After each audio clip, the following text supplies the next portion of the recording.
Hi, Carrie. Hello.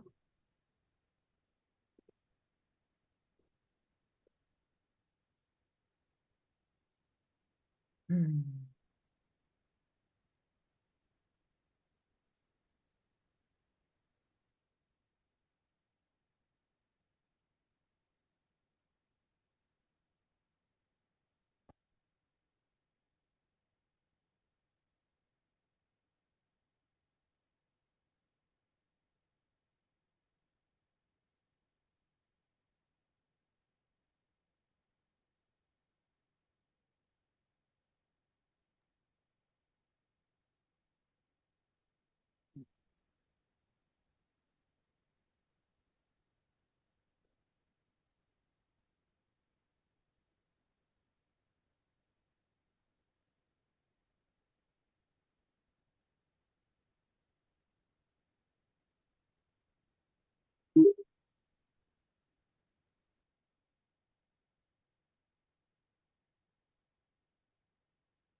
Hi, Amy.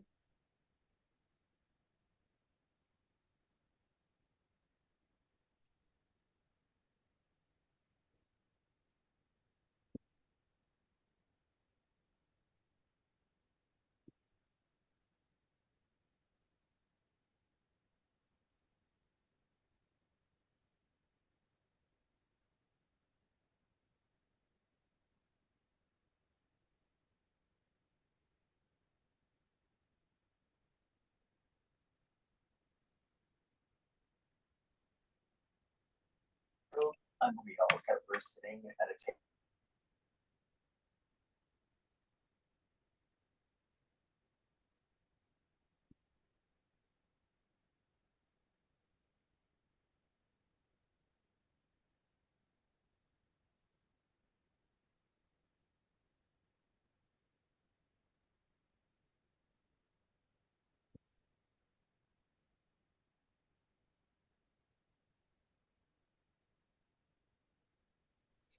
Would you start without me? Not yet. Can't start without you, Mary. We need you. Oh, forget that.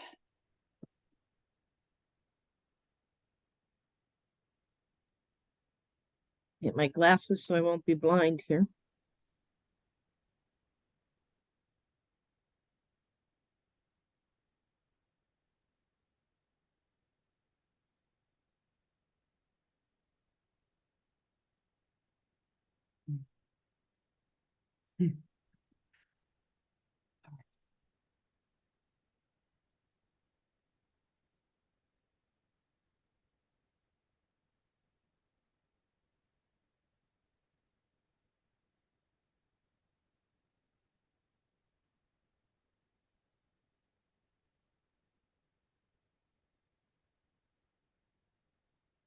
So, Carrie, would you make Mary also a co-host? And am I now a co-host? You are a co-host. Oh, And can you make Mary one as well? she is. Great.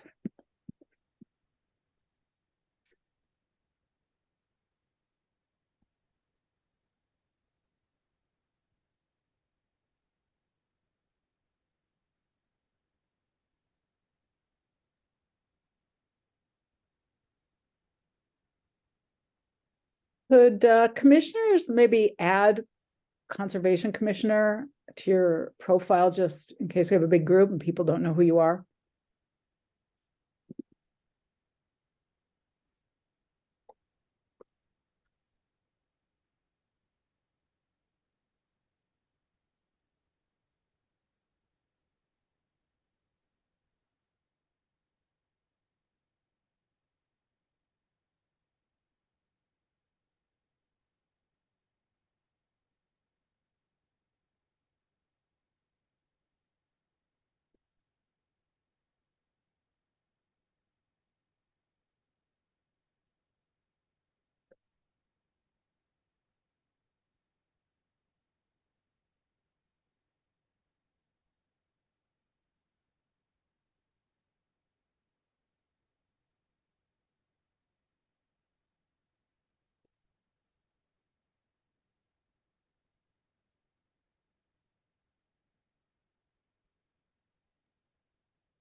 Robin, could you identify yourself as a commissioner? I am Robin Harrington. I'm Well, I mean, on your profile. On your profile, where do I do that? we can do it. We'll do it for you if I can find you. Carrie, can you do it for her? I can't find Robin's profile right now. Here it is. Rename. Sorry about that. Is everybody else named?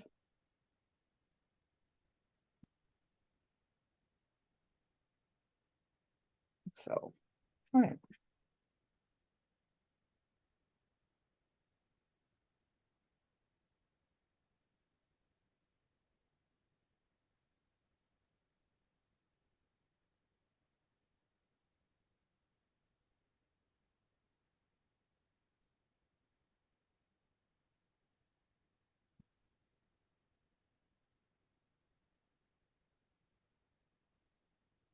Before we get started, if anybody here is on a Zoom account where you don't have your name on your profile, we would ask that you add your name so that we can keep track of our minutes, who's attending.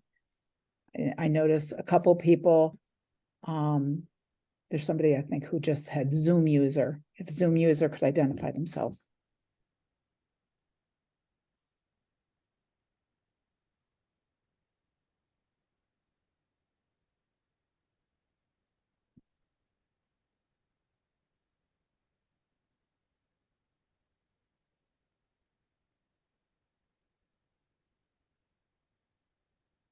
There is someone with just a phone number too. Yeah, those I guess they can't identify themselves with, so we won't worry about that.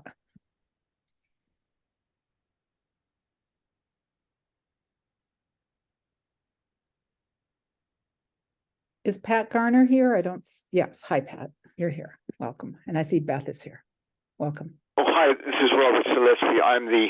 I'm the phone number. Okay, thank you. Sure, bye.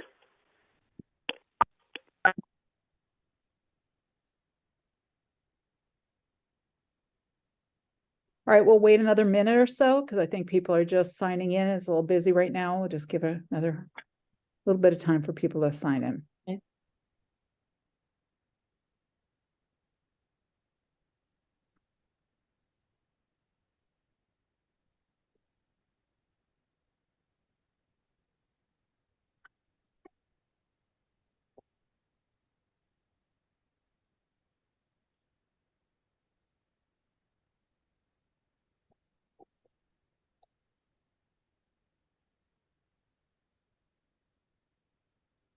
Okay.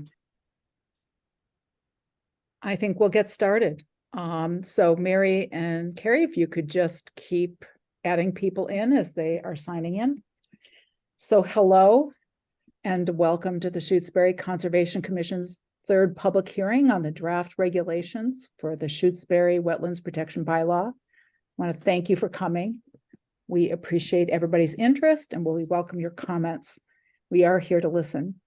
Before we begin, for the record, I want to let everyone know this Zoom is being recorded, and I want to acknowledge the presence of our 5 commissioners, Miriam DeFont, myself, Beth Wilson, Mary David, Scott Kahn, and Robin Harrington, as well as consultants, attorney Elizabeth Goodman, Janice Stone, and Patrick Garner. We have a plan for tonight, which I'm going to summarize briefly. I'm going to make some introductory remarks, and then we'll hear from our consultants, and then we're going to open up the hearing for public comments. So that we can have an orderly meeting, I want to review our public hearing rules. Please remain muted at all times until you are recognized by the chair and use the hand raise function in Zoom if you wish to speak. If you are on a phone and cannot raise your hand, you may unmute yourself and ask to be recognized. We ask that everyone list their names on their profiles for the minutes and to identify yourself and where you live when speaking. If anyone neglects to keep themselves on mute, I will direct our land use clerk to mute you. If for some reason you become unmuted and are speaking without being recognized by the chair, we'll give you a warning, but if it continues, we will remove you from the meeting. When making comments, please wait until you're recognized. Direct questions to the commission and the chair will determine if another participant should respond. Please keep your comments brief and succinct. If you only wish to support what someone else has already said, it is sufficient to just say, I agree with what so-and-so said. Each commenter, when we open it up for public comment, will be allowed 2 minutes per comment. There will be a hard stop at 2 minutes, and Mary David on the commission will be keeping track of time and will give you a gentle 30-second warning. Commenters may, at the discretion of the chair, be allowed second comments if time permits. We will not be able to answer all questions tonight, but we will endeavor to do so by publishing a Q&A document on our website following this meeting. Our advisors on this regulatory project have been Patrick Garner, Janice Stone, and attorney Elizabeth Goodman. Elizabeth Goodman is an experienced land use and municipal law attorney who was appointed by the Select Board to conduct a legal review of these regulations on behalf of the Commission. She has many years of experience with wetlands protection law and is a town council and town moderator elsewhere in Western Massachusetts. Her review included looking at all legal documents and comments that we received, as well as public comments, and she advised us on recommended edits, which have all been now incorporated. Patrick Garner is a very experienced hydrologist and wetlands scientist who has played a leadership role statewide in the development of wetlands protection regulations and standards, both for local bylaws and for the Wetlands Protection Act. He has served twice as the president of the Massachusetts Association of Conservation Commissioners and has served on several technical advisory committees for Mass DEP, and he was hired by the commission to review our regulations and consult on a technical and scientific basis. Janice Stone has served as a technical advisor throughout this whole process. She is a wetland scientist with decades of experience and served on the board of MACC. She's been a wetland administrator for 4 other communities, and she's a former chair of the Shutesbury Conservation Commission, and she authored our original bylaw. We're grateful for the many hours of time she volunteered toward this project and for our community over the years. The purpose of this hearing is to gather information to assist us in the development of regulations for the Shutesbury bylaw. Please note that we are not discussing a new bylaw tonight. Regulations are a separate document that supports the administration of a bylaw with procedures, rules, definitions, permitting details, fees, and scientific standards. The bylaw requires the commission to adopt regulations and specifically stipulates that the commission must make permitting decisions based upon performance standards and design requirements. Our current regulations, which were adopted 23 years ago, are out of date. They contain no performance standards, do not define some protected resource areas. We've been advised that these regulations will not stand up to legal or scientific scrutiny, and we've been advised that we do not have the statutory authority to ignore the bylaw and refuse to administer it. To summarize where we are in the process, tonight is our 3rd public hearing, and the public comment period has been open for approximately 4 months. Attorney Goodman and our advisors are here tonight, having reviewed all the legal opinions and comments that we've received. We're not going to revisit all of the information that was covered in the 2 previous hearings, but you can watch the videos of them by going to the town's YouTube channel, and we will also be posting approved minutes for these hearings. We're going to pick up where we left off. We had to discontinue our public hearing last week because of a Zoom problem where we didn't have the capacity for all the people who wish to participate. Pat Garner, one of our technical assistants, advisors, has to leave at 8 o'clock. So I want to make sure that we have had an opportunity for him to speak and to ask any questions that we need to ask of him before he leaves. Also, I just want to note that Beth Wilson, one of our commissioners, is going to have to leave for a brief interval during the hearing, and then we'll return. To structure the review of our regulations and the testimony from our experts, and in deference to the Select Board's feedback to the Commission via its special counsel, Mr. Gregor McGregor, we structured our review of the regulations based on his legal review and a list of numbered comments that were given to us. These comments are available on the town website, and we can provide them upon request. We're not going to review those comments verbatim tonight. To summarize our response so far, out of an abundance of caution and to ensure these regulations are clear and to everyone, we've added some minor clarifying language that reaffirms the intentions of our regulations, which is to be fair, reasonable, and flexible. Unnecessary references to the state law, the Wetlands Protection Act, have been removed, as well as a paragraph about wildlife habitat protections in Article 3, Section 9, that raised some concerns. The language about practicable alternatives and alternatives analysis has been simplified and changed to a consideration of reasonable options at the advice of our counsel. Upon prior review, we also altered the language for the section small projects permits. We are now calling it administrative approvals requests, and we can discuss that further tonight if need be. When we left off last week, we were just beginning to discuss a comment from Mr. McGregor involving our regulations regarding the delineation of wetlands based on hydric soils analysis. There was a concern that the methodology was too complex.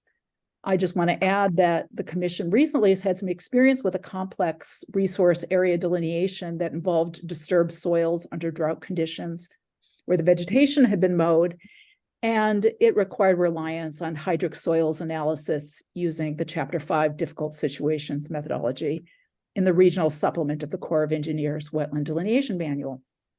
So we're very familiar with some of these concerns. So what I would like to do is pose this question to Patrick. Are these definitions and standards for using hydric soils, especially in difficult situations, reasonable and scientifically valid? Thank you, Miriam. Patrick Arner. Yes, I want to affirm that hydric soils are not particularly unusual. They're used throughout the state. They're really used throughout the United States in helping to define wetlands. And they're a unique indicator. We typically use either wetland vegetation, hydrology, or hydric soils to define these areas. And they're unique in that they reflect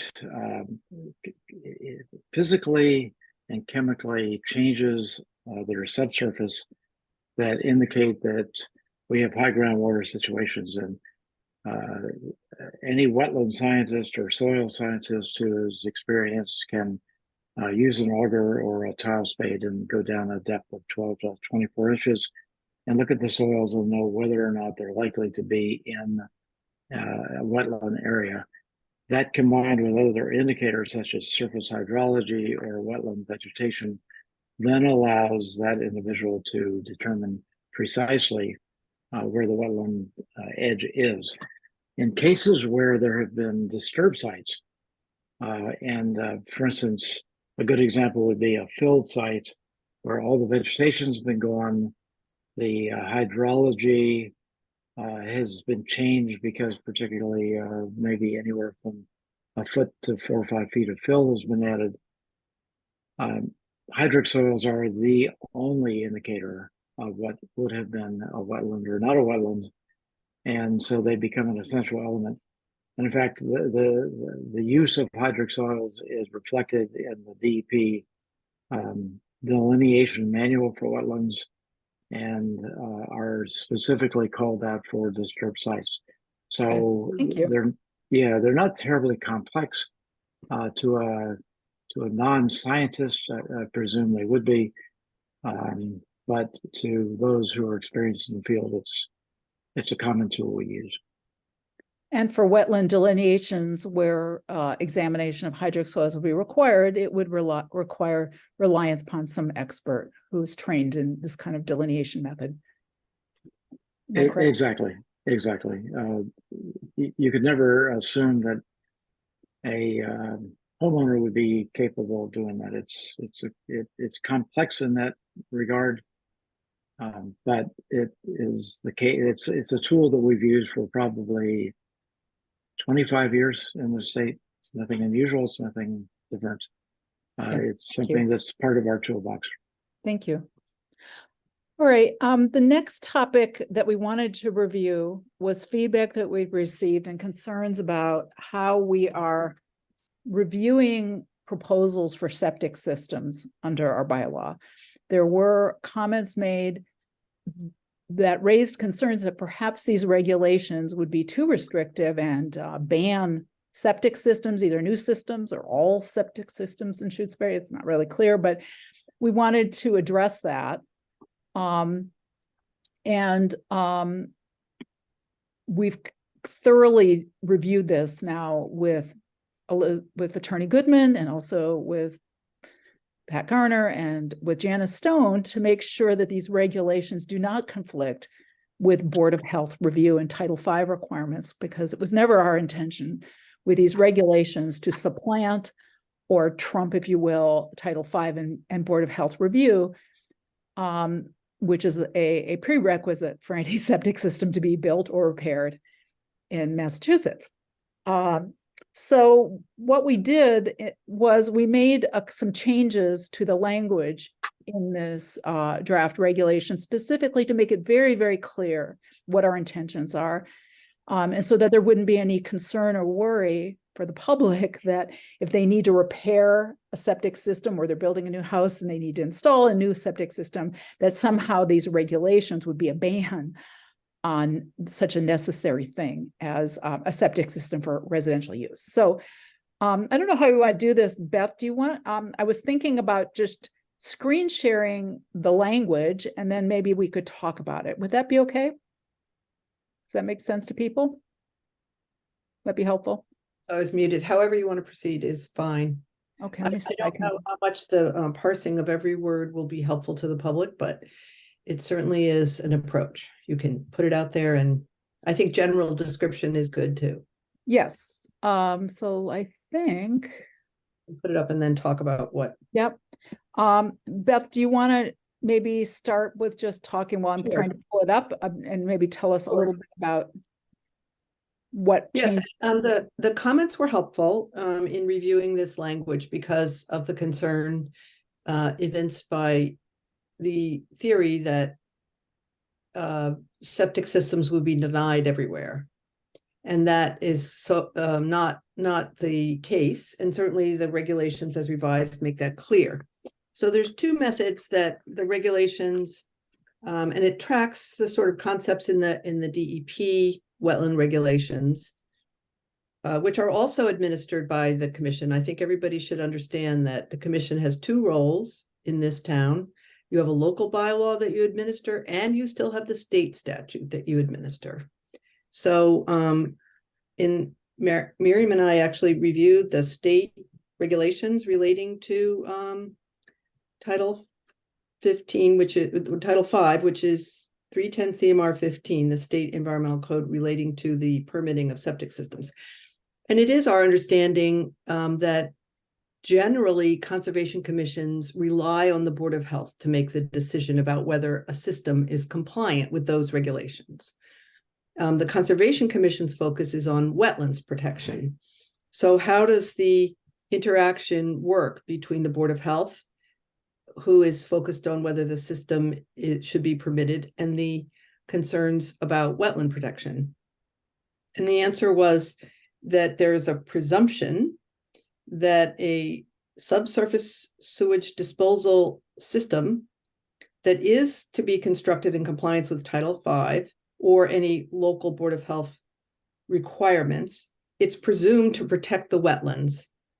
And especially if all of the components are located outside of your resource areas, including your bylaw resource areas. So that's one presumption. Including the buffer zone. Yeah, aura, right, which is a protected wetland resource area in your bylaw.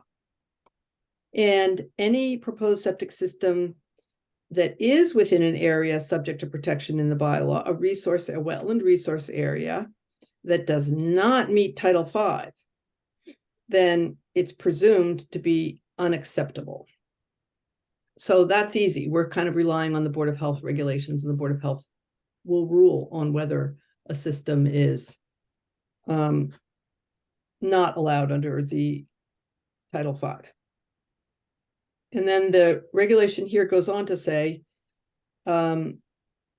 if someone's coming for a new system or expanding an existing system that is, or renovation or replacement of an existing system within the outer 50 feet of the buffer zone called the aura here, and the Board of Health says it's okay, the commission's going to presume it's okay. It's not going to be adverse to wetlands. We're going to presume that, and you're only going to look at construction impacts. And construction impacts are, how long will there be soil? How are you protecting against erosion? You know, what happens when you're digging? And there's another performance standard. If an applicant seeks authorization for a new system, expansion of an existing system, or renovation of an existing system located within the inner 50 feet.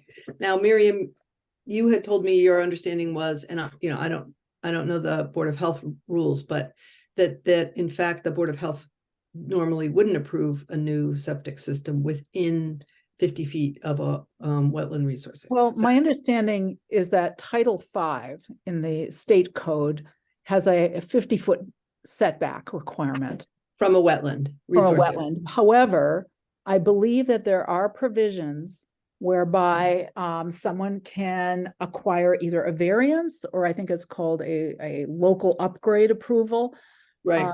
to get approval within the 50 feet. And there could be circumstances, for example, where somebody has a very small lot and they're down by the lake and they have a tight tank, for That's the way they're example, going to put it. Yeah.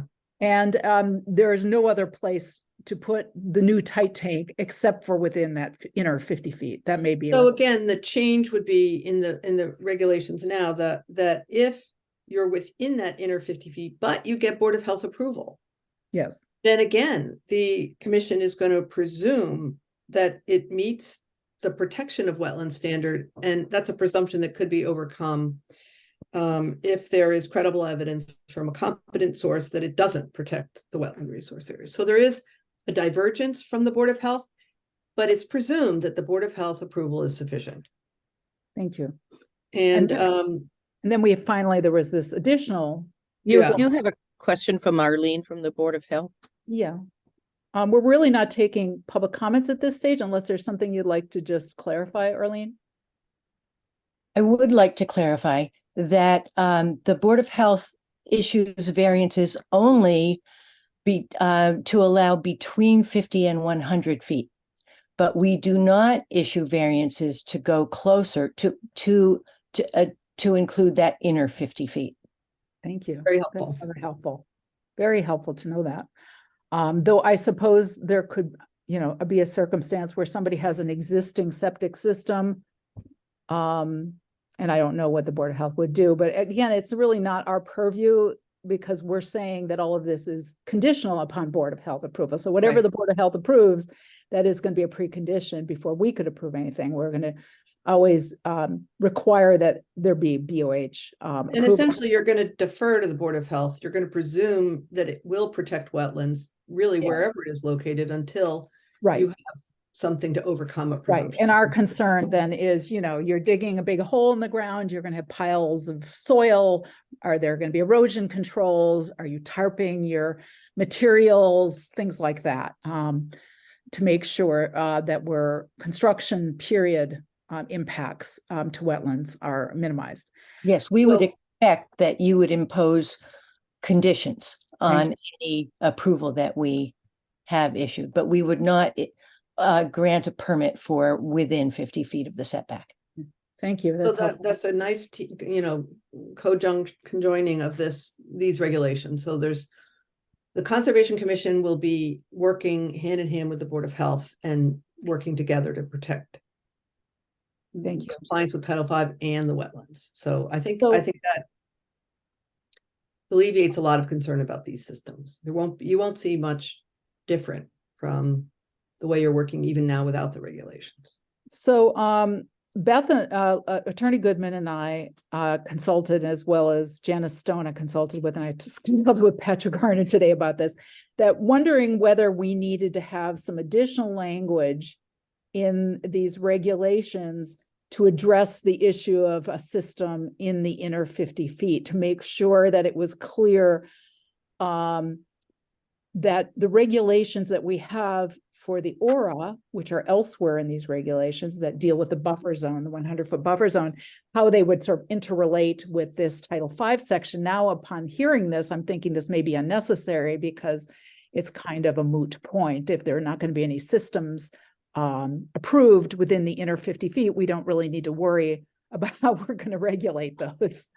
Would you agree? Yes, and if I could, Mary, another thing people can keep in mind is even if there were such a situation where the Board of Health had some unusual circumstances, they were going to allow a local variance, your wetlands bylaw and these regulations allow a waiver for hardship too. So you could incorporate that into any decision at any time. This is an unusual circumstance. Look, the Board of Health issued this rare variance. Even if you say, you know, you're never going to do a variance within 50 feet, if it's close or whatever, and you're concerned about it, you also can look at the specific circumstances of any case, individual, to confirm.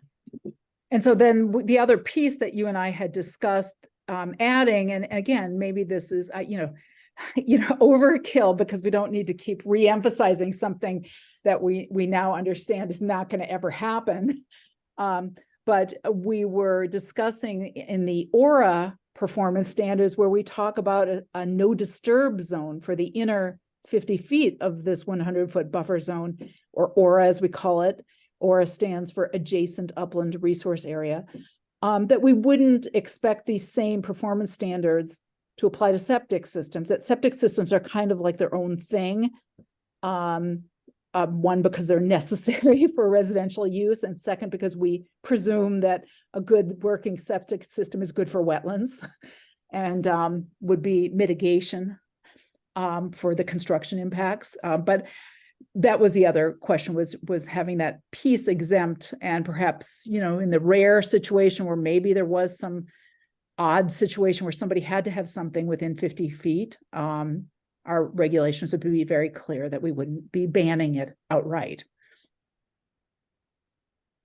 Okay, well, I think that's sufficient discussion. Patrick, do you want to comment on this and what your thoughts are about commission? I've been listening to the discussion, and I think, I agree with Beth. I agree with the Board of Health representative. My firm has designed hundreds of septic systems, and I can say that the first cut is that you delineate the wetland edge, and then you make sure that all the components of the septic system are more than 50 feet away. That's just the first place you go. So it's very rare to see any work within the 50 feet. There may be grading, that sort of thing, but there's the septic system components themselves, tanks, pipes, leaching areas, are always outside the 50 feet.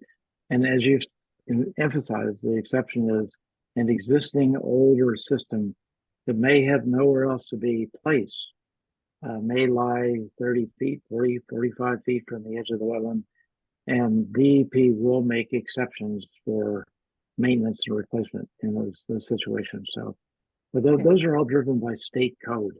Those have nothing to do with the regulations that we're talking about now for the Conservation Commission. Thank you.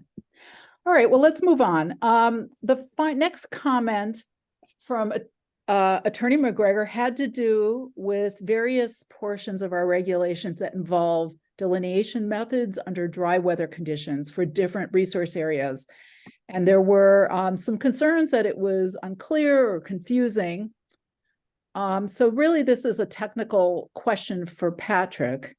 We have different regulations in this document for how you address dry weather conditions for bordering vegetated wetlands and isolated wetlands, vernal pools, and intermittent streams, which all can be affected by drought or dry conditions. And the question I have generally is, since you've looked through these regulations, do you think they're scientifically defensible? Well, I think they're definitely scientifically defensible. There's a gray area, of course, with any one of these increments, and it becomes a matter of bringing the data to the discussion. And I'll give you an example. I do a tremendous amount of peer review for different towns, reviewing particularly wetland lines. And I had an instance that occurred maybe 4 years ago where I had previously reviewed a line in a town, and it was in a certain location. And we were under normal conditions. And you may remember about 2 years ago, particularly the eastern part of the state went into a severe drought. And I went back out about a year ago to re-review the line because it had previously expired. And the wetland edge under the drought conditions had moved about 75 feet from its previous location. So in that case, we began to look at things like hydric soils. But that was a case of where the soil saturation changed the vegetative reaction and moved. And so when we're in drought conditions, which are typically officially declared by DEP, then the commission has the option to be able to look at whether those conditions affect wetlands. And conversely, it would be the same situation where you have incredibly unusual spring rains that may dry vegetation. So it's a tool that works but in both directions. But we normally presume when we do delineation, and normally that's the case, that we're under normal conditions. But we know too that the weather is becoming extreme and unusual. We're seeing more and more sort of climate change conditions. And so this is simply a tool to allow the commission to both protect its own interests and protect homeowners' interests, to make sure that they're not being penalized for unusual conditions that might affect where the vegetation is. And some of this will mirror, I don't want to get into all the details of the DEP's regulations, but when there's drought conditions, for example, DEP will issue an advisory that advising commissions not to allow perennial streams to be reclassified as intermittent streams during severe drought conditions. There are certain times when that has happened. So, this mirrors the state regulations and procedures as well. Exactly. Okay. All right. Let's move on to the next comment from Mr. McGregor, comment number 3, which had to do with this adjacent upland resource area, this 100-foot zone that is a protected resource area under our bylaw. Just we've had previous discussion and previous hearings about what the aura is and why it's important. So we're not going to kind of redo all of that. But there were concerns in this review from Mr. McGregor that somehow we were banning absolutely all construction in the aura and all activities within the 50-foot inner aura. So for our intention, I just want to assure the public always has been that to have built-in flexibility in these regulations, and we have never planned or intended to have a ban categorically on all building in the 100-foot buffer zone, or to require people to demolish their homes if they happen to be in the 100-foot buffer zone, or other structures on their properties. That's never our intention. But I would like to maybe turn to Attorney Goodman and ask if you could comment a little bit on this comment and your interpretation of these regulations and what they really mean in terms of how we address this resource area as opposed to a ban. So I'm just checking Mr. McGregor's written comments, and I think his comment about the aura, it says virtually no work or activity would be allowed. I think that's in comment 1 that you're referring to, Miriam. I thought 3 is about practicable. I thought 13. I thought there was also a comment on 13. I just want to know which one you want me to reply to. Well, you can obviously the aura is a resource area protected in your bylaw, and my whole point, and I will reiterate it here, is that your bylaw exists. Your commission has a duty to act under the bylaw. We know from other court cases that vague references to bylaws that are unclear leads to lawsuits against the town. And to avoid that and protect the commission in the town, it's better to be explicit, and it's better to be right up front and to define the terms in which the commission will be exercising its authority. So that's my general comment. If you could in- look at, Beth, if you could look at comment number 13. I'm going to look there now. Yeah. Where, and my understanding is that he's suggested somehow that there be, I think the word he used was an amortization in his public comments at the select board meeting, was that over time there would be this kind of deconstruction, that over time everything in all auras will eventually be gone. Yeah, so I just don't know how he got to that interpretation. There's nothing in your regulations that say there can be no construction in the aura. You did have an area where you wanted to have no construction within the first 50 feet. And I think we talked today and you are changing that language to be a presumption. We, Is that- we Discussed changing that to we saying, did tweak it a little bit. yeah, so it's not a ban, and none of these regulations are a ban, as again, we have that hardship waiver for everything. But even so, all you're doing is asking people when they apply, explaining to them what you're looking for. And in the aura, you're saying that, you know, try and keep away from the 50 feet is the way to interpret it. It's a presumption that you shouldn't be doing anything new in 50 feet, within 50 feet of the inner aura. That sounds kind of mystical, but in the inner buffer zone, if you refer to it under the state regulations. And you know, presumptions can be overcome. Your people can come in and say, this is the place I have to put it, it's the right place to put it, and it's not going to harm a wetland. It's just going to be a circumstantial review like everything else. It's not a ban. There is no ban on construction in these regulations. So I disagree with the comment. I think, No one wants a rigid form of land use control that goes beyond the bylaw. So I think that perhaps what might be confusing to the public is when you have a performance standard, standards kind of have a sort of absolute kind of language them, thou shalt not do something. But performance standards can be rebutted with evidence, so that they're not bans, they're not outright bans. That's my understanding. Does that make sense? Am I interpreting that correctly? well, if you look at the direct language, and maybe you do want to put this up on your screen, Miriam, the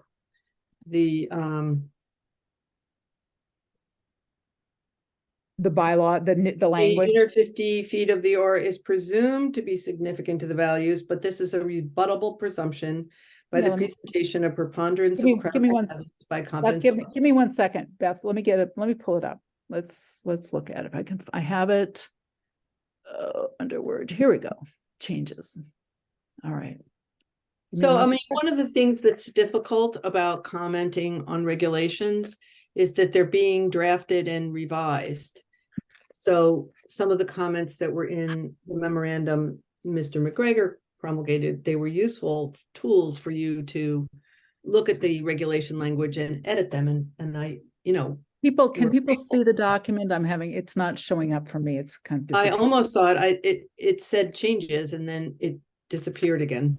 All right, let me try to pull it up in my screen. You can read the new language that you drafted. And again, all of this has to still be voted on by your commission. Yeah. So Right? here are the aura performance standards. And I did not copy and paste the presumption, of course. So Beth, could you read the presumption, please? Yes. So the presumptions are set forth and they were in the other, is it not above there? I cut and pasted it into a document, so it's not here. No. Oh, okay. So I'll read it. The section 6.3 is presumptions. So the first part of this regulation talks about what is the aura and what are the characteristics of it. And then there's some presumptions. It's presumed that protection of the aura is significant to the... I should just like fucking leave this running. Okay, please, would you please mute yourself?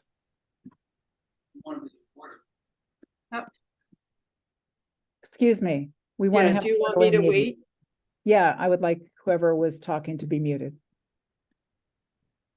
All right, go ahead. So there are presumptions that that you're to avoid work in the aura, this area of upland resource.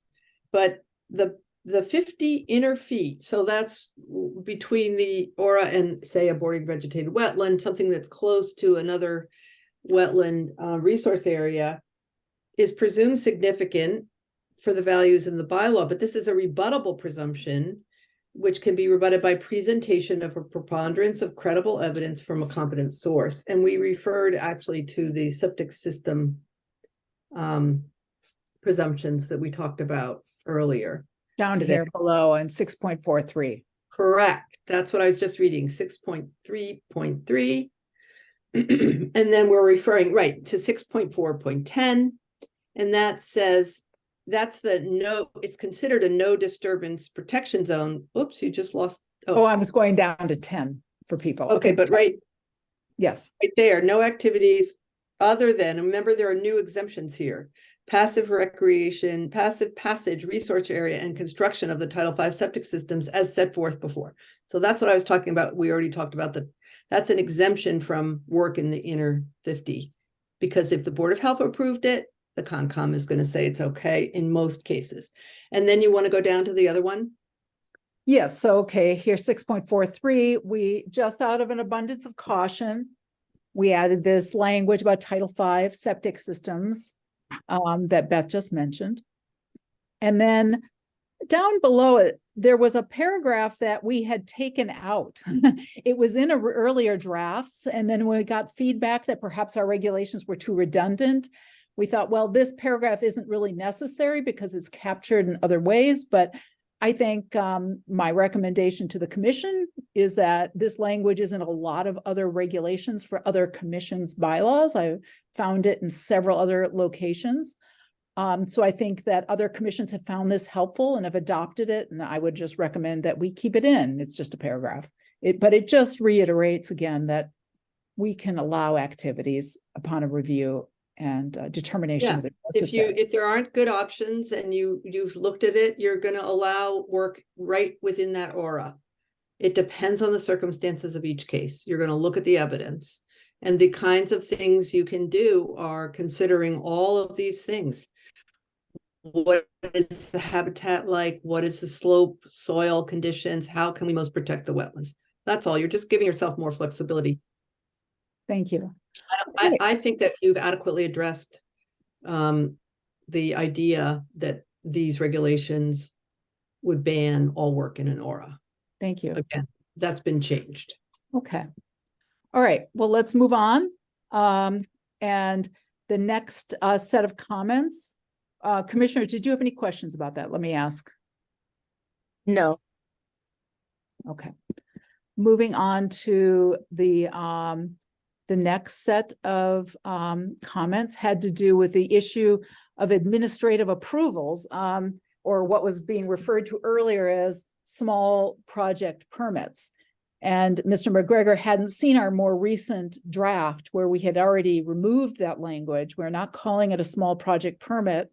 We're calling it administrative approvals. And because we believe it's a good addition that's in everybody's best interest for there to be some streamlined, inexpensive ways for the commission to review some activities that need to be done in a timely way and that don't really require the public hearing process. And the public hearings are expensive for landowners because they have to pay for illegal ads and they have to pay for butter notifications. And, you know, there are some projects that are so small that it really isn't important enough for us to go through that level of review. So, Beth, can you kind of comment on something I flagged as an issue too?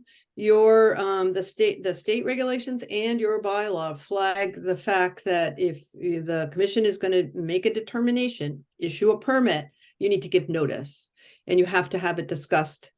But there are many circumstances in practical reality where commissions or commission agents are called to come look at something and they look at it and say, yeah, this is not a problem. It's more than 100 feet away. You know, what you're doing here is just replacing that shed in the same place. It's not going to be subject to our jurisdiction. See you later. And that kind of informal review, we're calling an administrative review. And basically, it is not in the record. It's nothing in writing. It's not an appealable decision. if someone didn't like the response that they got from this administrative review, they would file a permit, file a request for determination of applicability, and actually move ahead with a real notice situation. But this gives a little description to what happens in real life, where people just say, hey, can I do this? And the commission says, well, you know, in this kind of situation, you want to do it this way, or file or not file. So that's all. We're just trying to show that the commission does have some activity that it takes that is not formal. It is not a small project permit, because as I told, so that's what Mr. McGregor's comments were about. And you can't change the notice requirement for any permit. So you're not issuing permits under this. It's just meeting with people and saying whether there's jurisdiction or not, if that makes sense. Anybody have any questions from the commission? Yeah, Miriam, can I interject for a moment too? Sure. And simply Go say for that it. my experience is that almost every commission has some form of this sort of informal discussion that they hold with residents. It's very, very common, and even on complex projects that may be commercial in nature, it's not unusual for the developer or engineer to want to come in and talk informally with the commission and say, you know, hey guys, what do you think about doing this? We have several options, and get, in other words, get feedback from the commission. But it's a great tool. It's almost always used in one form or another by every commission. And I think what you're doing with the regulations is simply sort of making it more black and white and formalizing it a little bit as an option. And I think it's laudable, because I have encountered the rare commission where you want to come in and have an informal discussion, and they say, file a permit. And so this is a great option to allow anyone in town to come in and say, what do you think? We also have a provision, and this is not part of administrative approval, so it's a different part of the regulations, where we outline working sessions. And a working session would be where an applicant does exactly what you're suggesting, Patrick, where they come to us for consultation prior to the application or project development phase, because they want some feedback. And we do this already. We give, you know, I talk to applicants all the time, every week. Before they apply for things, we talk to applicants when we do site visits. Sometimes applicants or landowners come to meetings and ask us questions. And so we're just kind of structuring that and verifying that we're doing it, and that it doesn't mean we're issuing permits, but we certainly will consult with people. Yep. We want people to reach out to us and ask questions. That's a good thing. Okay. Let's move on, because I do want to, I know people are really want to wrap up and get to the public comment phase. So there's a few more comments. Beth, there was his comments for number 15 and 16 had to do with the section on security, and it had to do with conservation restrictions. And we would like your opinion legally about that language. It's in Article 5, Section 14. In several of these issues, Mr. McGregor is also taking issue with the bylaw. So he says the bylaw is actually illegal in requiring security in some form. So the cases he cited are all taking cases.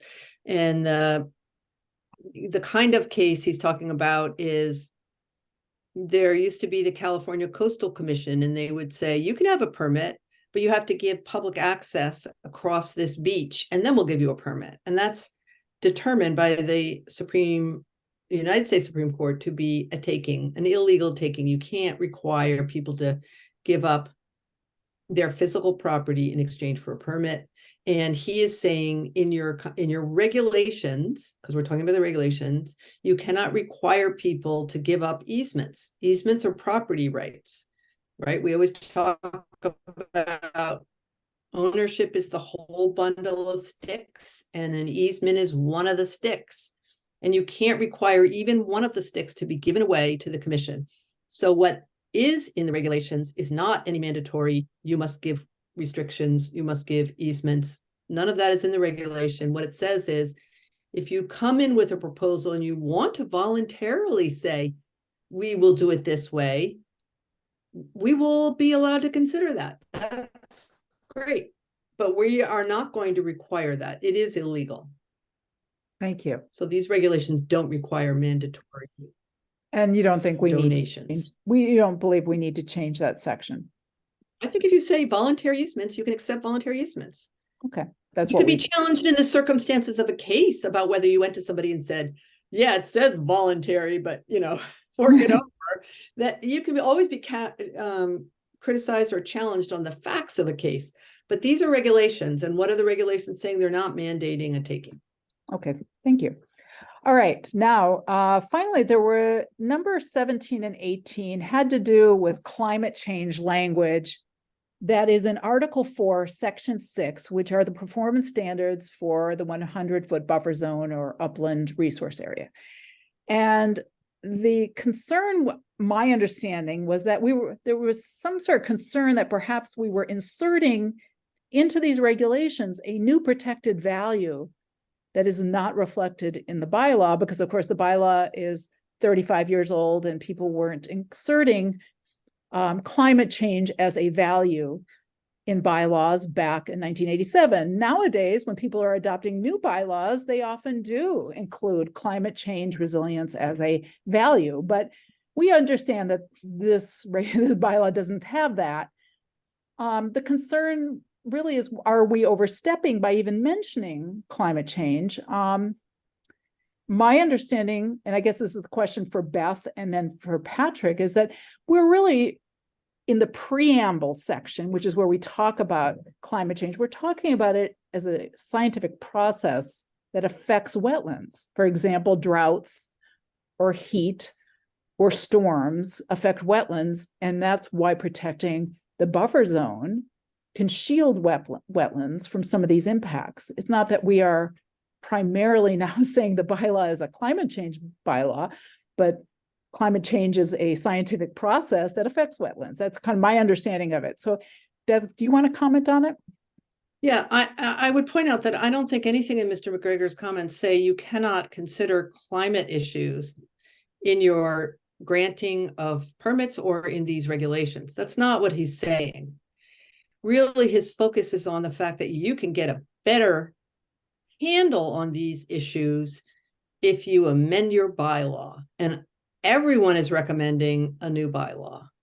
He says the commission should review the options, and he gives you a link to a website to build climate considerations into these regulations. I think you did.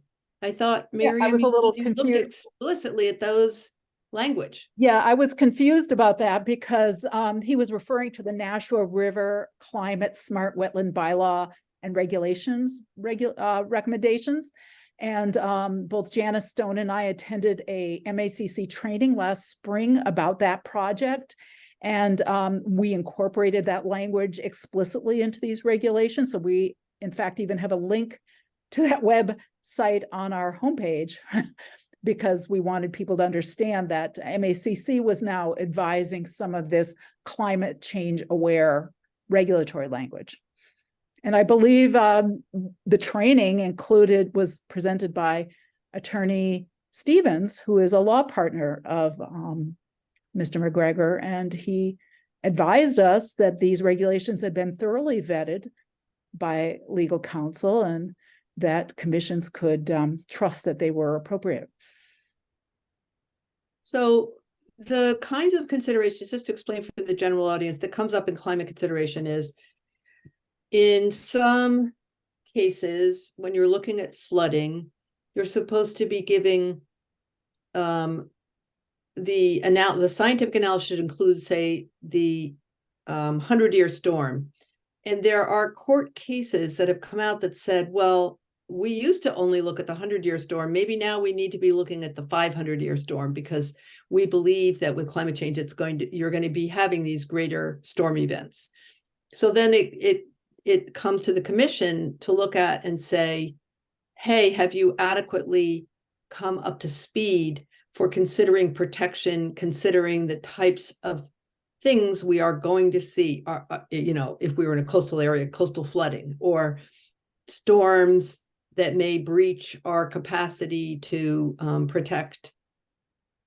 It depends on the circumstance of each case again, but I don't think, considering the actual science, if you have scientists coming before you and saying, we shouldn't look at the 100-year storm, we should be looking at the 500-year storm. You know, if you have scientific evidence that things are going to be different now, you can consider that in your regulations and you can consider that in your decision making. Thank you. And we had previous testimony from Pat Garner, who's here, that in fact it was beneficial to update the standard for using more accurate precipitation data than the 1962 atlas that is currently the minimum required under the Wetlands Protection Act regulations. And that climate data, that precipitation data was, you know, from 1962, and it was now understood that it was from a drought period, and it's not accurate, and it leads to storm water conveyances and stream crossings and things to be undersized. Right. And also, I guess the question for Pat is the question about 2-to-1 compensatory flood storage being a performance standard. Do you think that's appropriate? It's a safety factor, certainly. Yeah, I guess this is an opportunity to affirm one of the running jokes in the conservation field, and I would hear this weekly, is that we now have 100-year storms about every 2 years. Yeah. And that you heard it too, Ben. And that came out of DEP's use of what we call TR40, TP40, and TP40 is, as you know, Miriam, goes back to 1962. It was woefully wrong. Its prediction for the amount of rainfall that would occur at different storm intervals was way off, and we all knew it, but it was the best tool we had. And in the last couple of years, NOAA, the federal agency, came out with what we're now calling Atlas 14. And it takes into account about 80 years of data, and it's relatively accurate. We can compare it to a similar precipitation atlas that was issued by Cornell University a couple of years earlier, and they compare it wonderfully.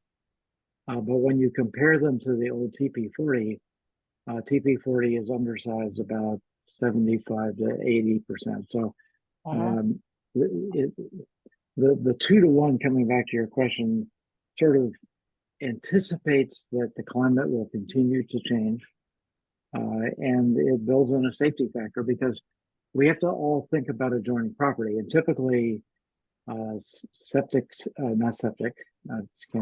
stormwater basins are put in low points of a project, and they typically adjoin someone else's property. And if they're under designed, then they overtop because the engineer used their own storm.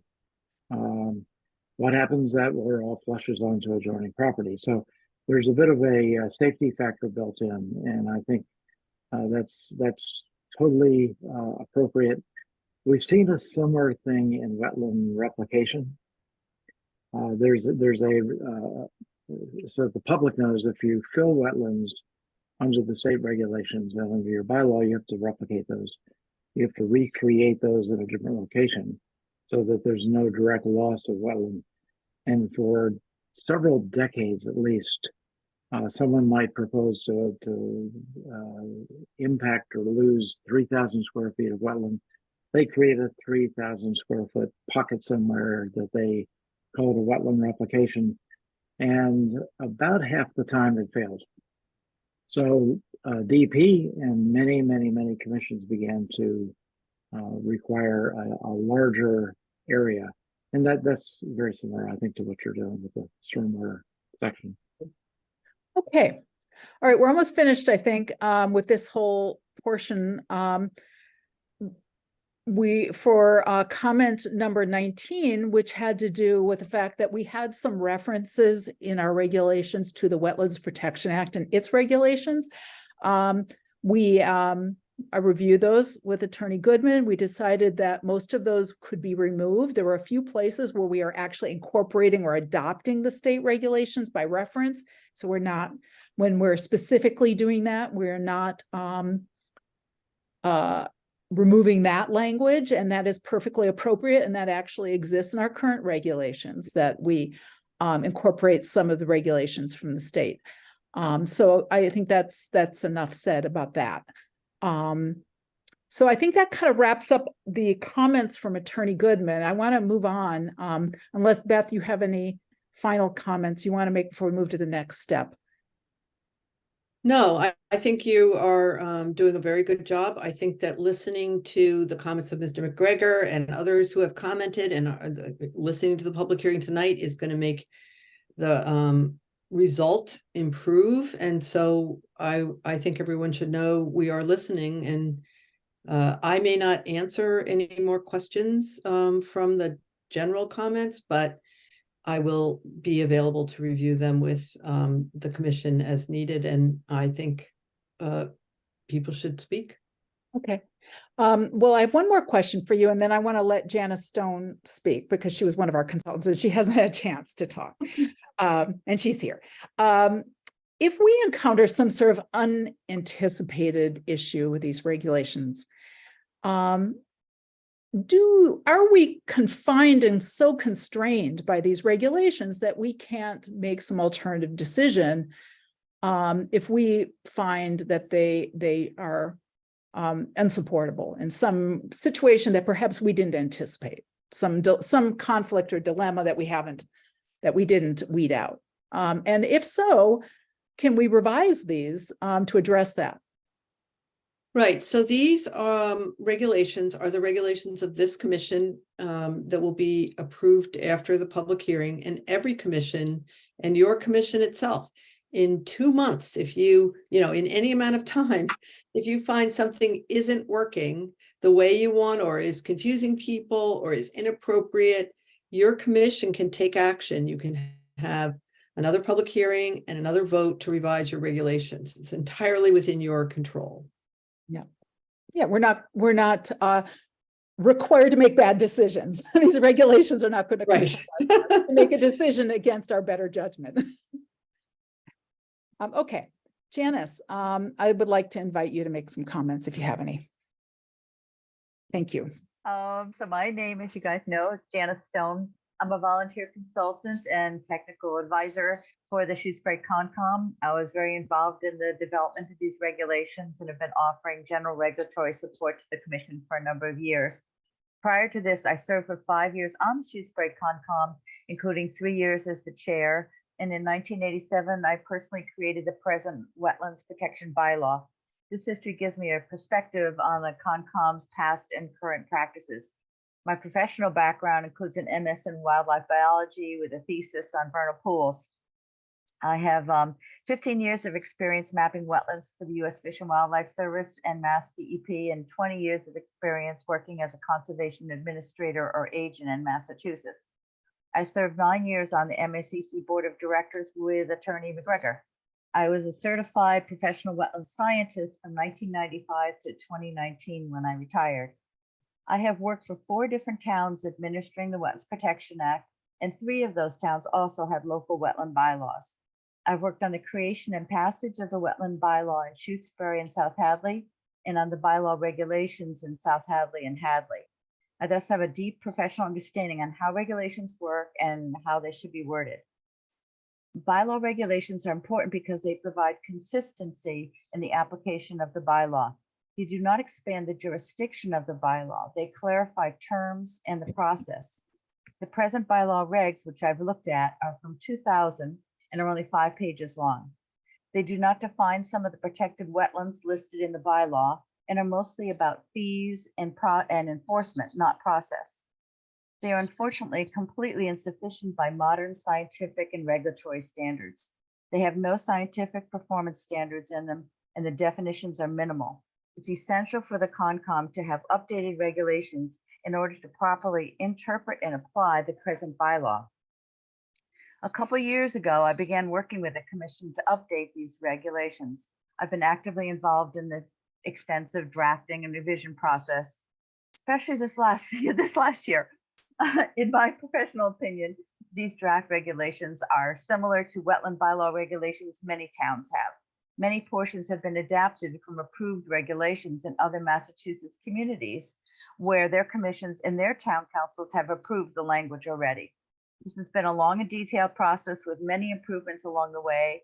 For instance, the administrative approval request, hardship waivers, and minor activity exemptions, as well as the detailed performance standards for resource areas and types of work such as stormwater systems, vernal pool identification, and wetland delineations. The section on subsurface streams was based on bylaw language that I originally drafted, which was always intended to be interpreted as intermittent streams. The performance standards and definitions for this resource area type in these regs do an excellent job of fleshing out the definition and the necessary regulatory language, which is important and has been absent. As a conservation agent, I'm very familiar with the permitting for the landowner. In my opinion, these regulations will help landowners to apply for permits and realistically meet the performance standards. As a professional, these regulations are understandable and usable. I see no evidence that these regulations, properly interpreted, amount to a pervasive ban on development. I'm confident that the Commission will be able to interpret and apply these regulations and assist landowners in meeting requirements. Overall, I want to emphasize that these regulations are reasonable, based on wetland science and best practices, and suitable for the protection of the wetland resources and values of Shutesbury. I want to commend the Conservation Commission for all the time, effort, and work that they've put into creating and revising these regulations, especially this last year, to make them the best they can be for the town. They show a great amount of professionalism and dedication, and the town is fortunate to have such a group of volunteers. Thank you. Thank you very much, Janice. And thank you for all of your assistance and generosity that you have shared with the town. We all appreciate it. All right, I think now we are going to open this up for public comment. Thank you, everybody, for your patience. We had to go through this process. I know people are wondering, like, why is it a public hearing and why are all these people talking and we're not talking? But for a public hearing, for the legislative record of this process, we needed to get testimony from our consultants. So sorry that it has made everybody have to wait, but we are here. We want to listen. If people have a lot of hands raised, we'll take you one at a time and hopefully the right order. And I see Rita Farrell has her hand raised. Go ahead, Rita. Thank you. Rita Farrell, 36 Briggs Road, and I am the co-chair of the Shutesbury Select Board. I'm speaking on behalf of the Shutesbury Select Board, who retains Special Counsel Gregor McGregor to review the draft Conservation Commission regulations. Based on Attorney McGregor's comments, the Commission made several changes for the better, for which we thank the Commission. I appreciate the acknowledgement that Attorney McGregor's comments improved this draft. However, there remains some critical legal changes that have not been made, so we remain concerned about the ones that would leave the town legally vulnerable. The types of changes are twofold. First, changes needed in the draft regulations generally to avoid or minimize the chance of suits or success in suits against the town. These changes have been detailed in previous correspondence to the Commission, and some specific ones if the bylaw is not amended first to allow them. Another serious concern is that these draft regulations remain very long and complicated, giving the impression to the regulated community that they need an engineer or a scientist to deal with the Commission. Regulations need to be understandable to the Shutesbury townspeople and others doing business in town. This is fundamental to earning and keeping the support of the conservation community and the public. These draft regulations are longer than any other board regulations in town. They look 30 seconds. intended to create new law in town without going to town meeting for legislative authorization, namely a proper set of good amendments to the wetlands bylaw. In closing, the Select Board has always supported the drafting of new regulations, but wants to see regulations that are reasonable, understandable, that do not place undue financial or administrative burden on townspeople, and that comply with the revised bylaw. we want to move ahead with the adoption of a new bylaw, and we look forward to that. Thank you. Okay. More comments? I see Mark Rivers.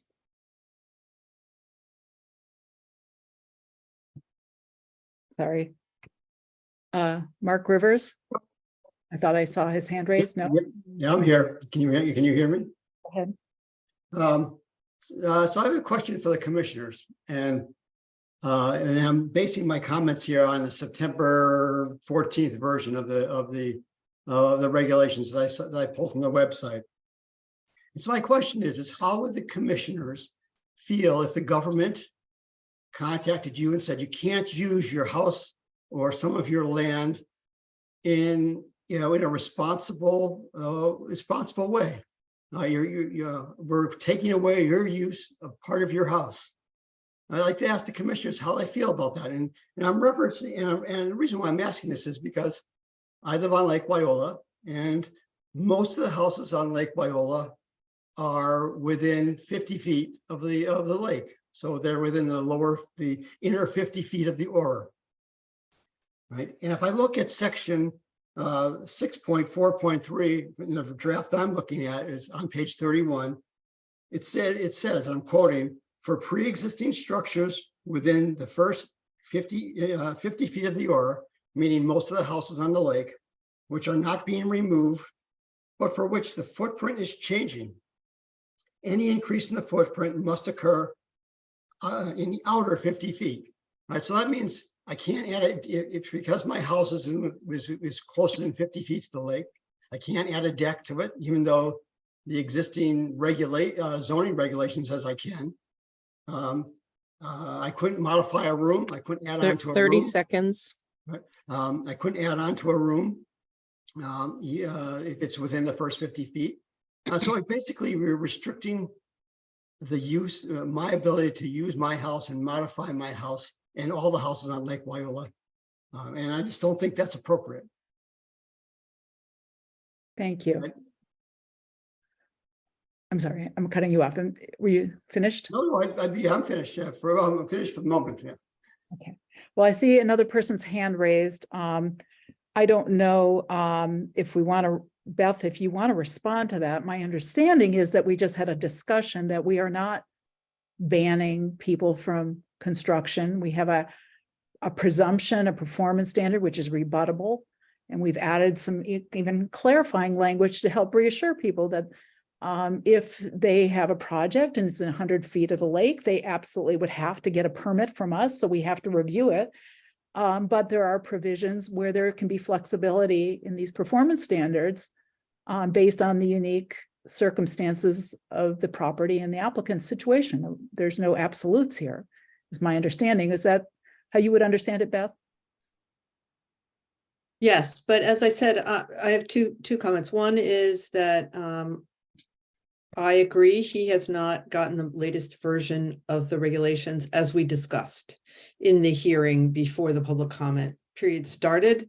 And that leads me to my second point, which is I don't think it's possible to answer each and every comment. I think what we should do is consolidate them. People may want to make the same comments or other comments. We should have people address be able to review the current regulations, which I don't know if you've even posted them on the internet, Miriam. Have you posted them? The newest version. So we can only say that we believe we've addressed his comment in the changes that we made and discussed before. And as he noted, he's talking about this September 14th version, and there are changes that have been made since then. Good point, but I think it will be fine in the end. Yeah, the changes that we're referring to were on screen share earlier. So they will be on this recording. You can take a screenshot if you want to see them. I think we've discussed it. Okay, let's move on. Gail Fleischaker.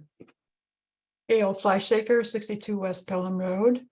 I appreciate the rigorous work that the commission has put into these regulations, and I very much appreciate hearing the differing opinion between lawyers' interpretation of these various points. But I would have hoped that these forums would have offered to us as project developers, if I bring a project to the commission, how would that change the review given these changes in the regulations? So that I get some sense before reading a Q&A online, which is going to be totally unrelated to my particular project. I would want to know, if I brought a particular project, how would your review be different because of the changes in these regulations? Okay. All right, thank you. All right, more comments?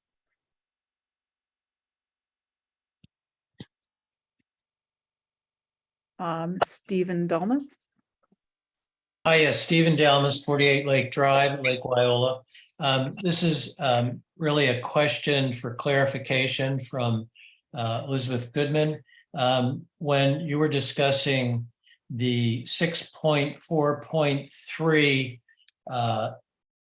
article, what was your comment regarding if the Board of Health approves, say, a septic, then what did you say?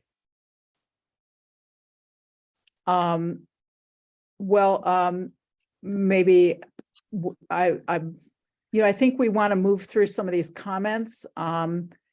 So I think, why don't we get back to you about that, see if we have time. Okay, well, then I'll rephrase my question into a comment. It sounded like, if I'm heard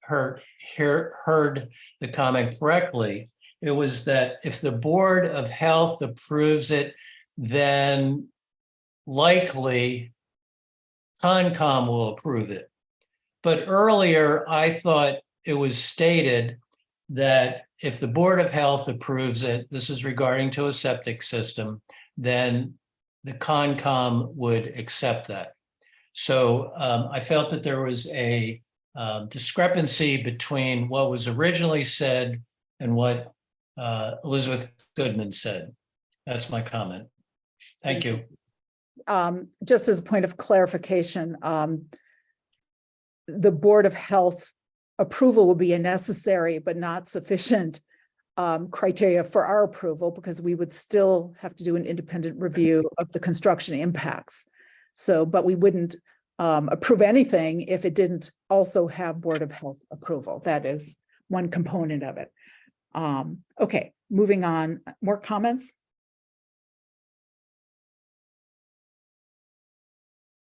Anybody? Okay, Mark, I would like to give other people a chance, and you've spoken, so why don't we loop back to you if we have time.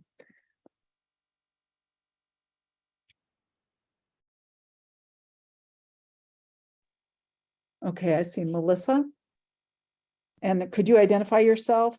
Yeah, Melissa Makepeace O'Neill, 315 West Pelham, and co-chair of the select board.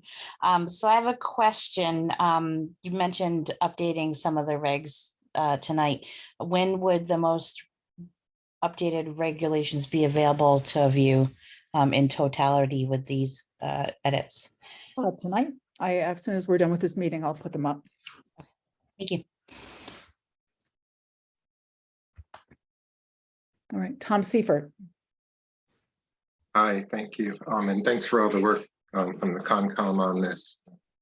I wanted to react to a comment before about the townspeople understanding the regulations, and I have had no trouble understanding them myself and the revisions. What I've had the most trouble understanding are some of the comments about the vulnerabilities that the regulations expose the town to. And that is actually something I'm struggling to find specifics about. It feels so speculative. And I felt rather, I didn't think it was appropriate for somebody to speak about whether they might be able to understand the regulations or not. I find them completely understandable. And it was troubling to hear commenters adding, and I know I'm repeating myself, allegations of vulnerabilities without specifics. And that's really what I have a hard time understanding. So I just want to voice some support for the Concom and for having done all this work on regulations that appear to me very understandable and worthwhile and good. And I don't understand a lot of the non-specific allegations claiming otherwise. So if people could be really specific, it would help me understand. Thank you. Thank you. Okay, Beth, I see Beth Wilson has her hand raised. Are you leaving us now? Yeah, I gotta go. Will But I you be will be back? I will Okay. be back. Let us know when you get back for the minutes. So you're leaving at 7:18, but please let us know. Thank you. Yep. Okay. Was there another hand raised? Another comment? Okay, I see Sharon Weisenbaum.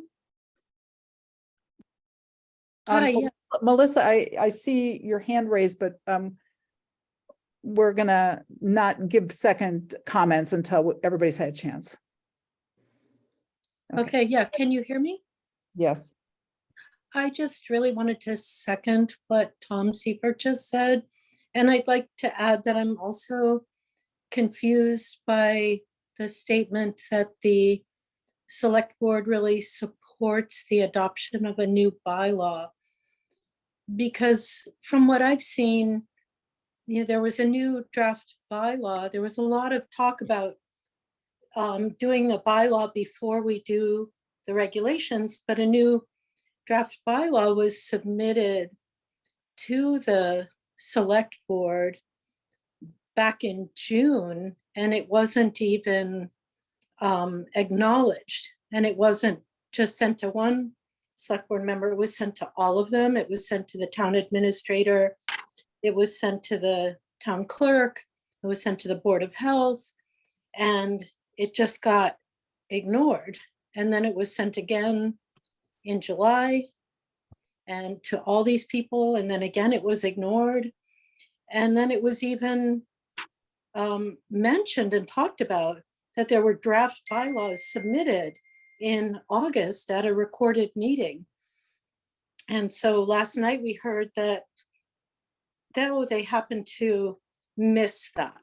They just missed that these bylaws had been submitted. So I'm really beginning to feel that the town government, the select board, the 30 town seconds. administrator, they actually don't want a new bylaw and they don't want regulations. And it makes me very concerned that there's an obstruction of our ability to protect our water for reasons I can only speculate about. And so I also, what Tom said, I think the regulations are very standard. They're like any other 2 town. minutes. Time. They're, okay, thank you. Okay, sorry to cut you off, but I see Charlene. Hi, can you hear me? Yes. I'm just concerned because I looked up the legal firm McGregor, and I think if anybody reads about them, they'll be more than impressed at the number of years they have been involved in strictly environmental law.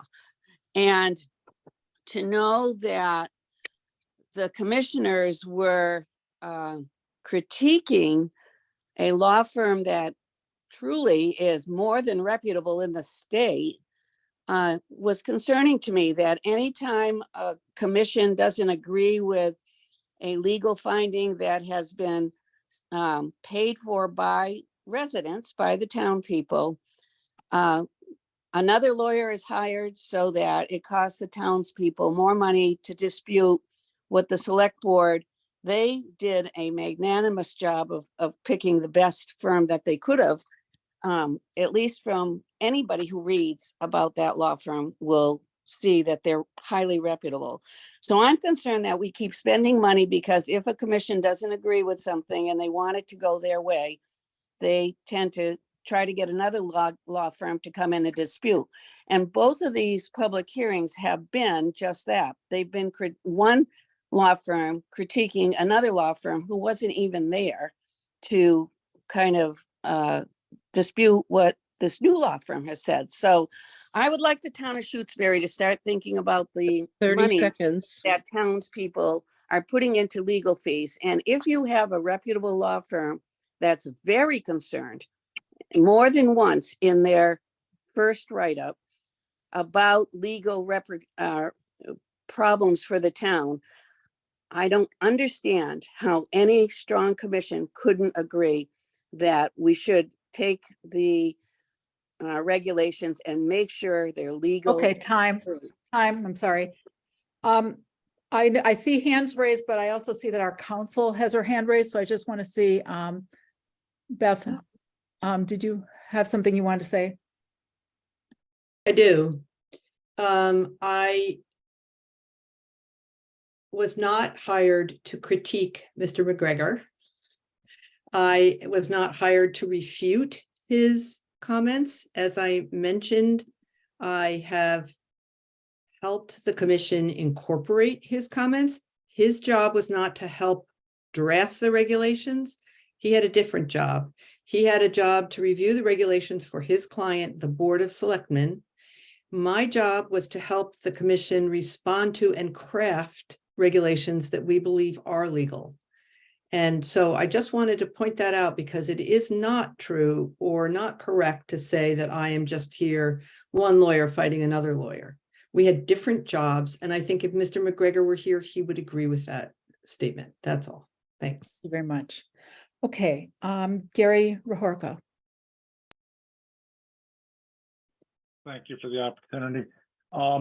So I have a concern that if these regulations are put into place, that the Concom now becomes what could potentially be a major stumbling block and time-consuming option for anybody who even wants to do a minor amount of work on their property. Has the Conservation Commission anticipated an increase in its workload and come up with a plan to handle that in a timely fashion so that people are not waiting for weeks for a visit and a determination as to whether or not a project could go forward? I, have concerns because, I've been here 20 years. Is my house now all of a sudden regulated when it wasn't 20 years ago? Should I, every time I want to take a tree down that is covered in ice and is threatening my driveway, do I have to contact the Conservation Commission before I do that to find out if I'm within the 50-foot, 100-foot buffer zone? I just seem to be a lot of work that you're taking on, and there's no increase in resource to do that. There needs to be support for people to be able to understand and interpret the regulations in plain English. Not everybody can read those regulations and understand them. There needs to be a timely response to requests for determination so that people can move forward with their 30 project. seconds. Thank you. I'll just respond as a clarification, Gary. So thank you for that comment.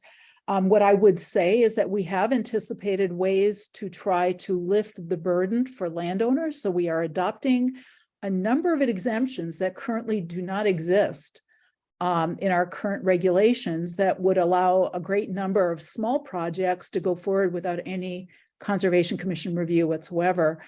But we are instituting this administrative approvals process also to try to make the burden simpler and clearer and more straightforward for landowners. Currently, if you have a property and you are in the 100-foot buffer zone and you're proposing to do any kind of work, you do have to come and consult with us to determine what, if any, permit is required. So that doesn't change. That is currently the case. We're not creating something new in that matter. Okay, let's move on. I see Carlos Fontes. Hi, Carlos Fontes, 359 Montague Road. I just want to make a comment about, to refer to Charlene's comment. I think there's a bit of confusion there in terms of waste of taxpayers' money.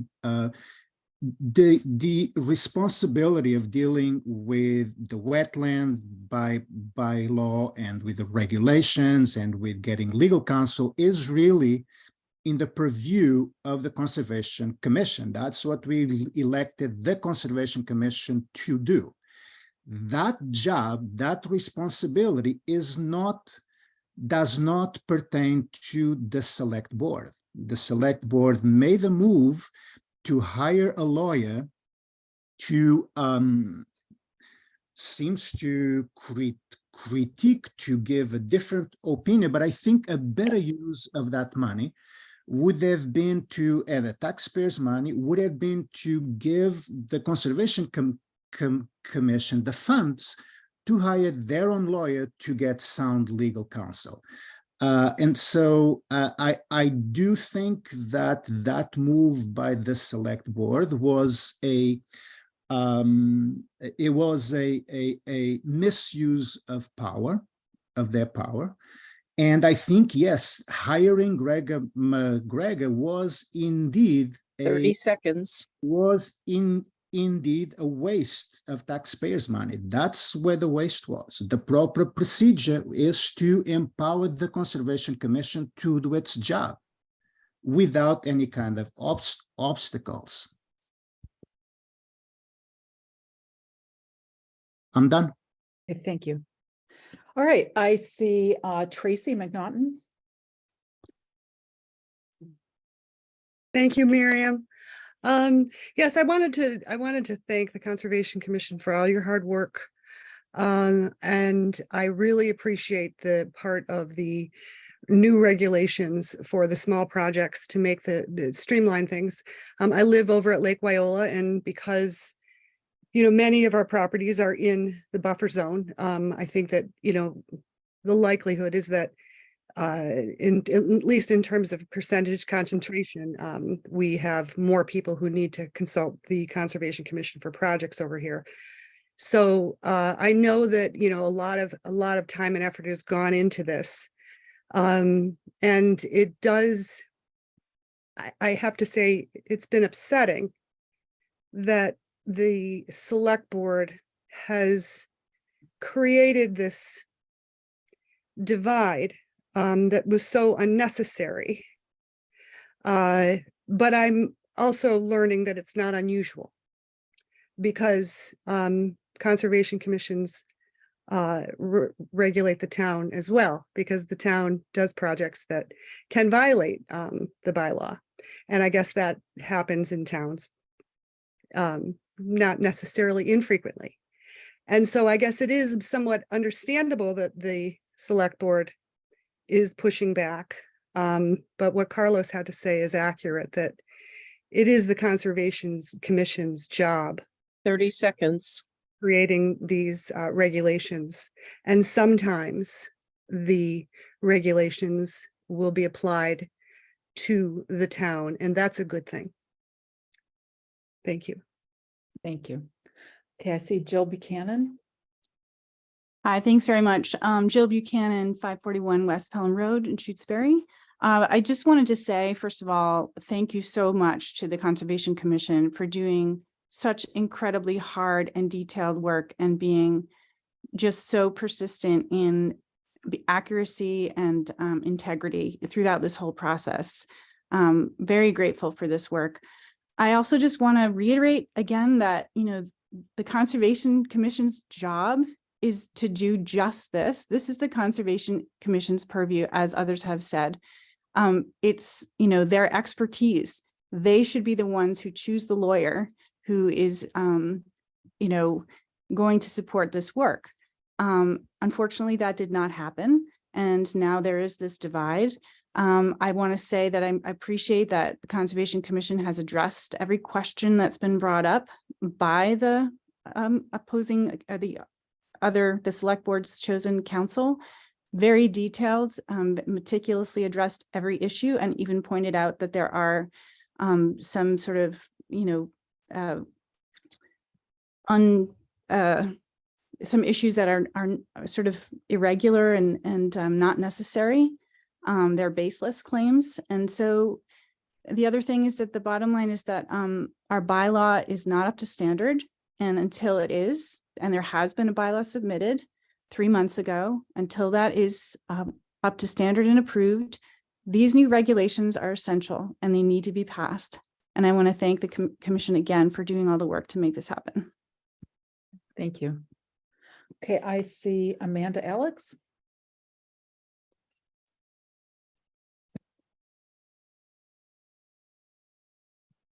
Amanda? did Thank you. Hi, yes. I just wanted to comment quickly on the idea that the regulations for the supposed bare bones bylaw are too long. I actually checked that out online, and I saw that a lot of Massachusetts towns have, fairly short bylaws. For instance, Amherst, Arlington, and Hingham each have bylaws of 9, 12, and 6 pages, with regulations of 63, 79, and 85 pages. And I'd just like to point out that just because there's a lot of pages doesn't mean people can't understand it. And it doesn't mean that it should be a source of anxiety. Also, Arlington, with its many, many pages, has on its, for many years, 18 years, I believe, on its own Conservation Commission, one of the partners in Mr. McGregor's law firm, I believe he was mentioned before. And if it's okay for one partner, it should be okay for all of them, I would assume. So that's all. Thank you. Thank you. I would just add to that, that the Wetlands Protection Act regulations are 246 pages, single spaced, and those apply to everybody in Massachusetts.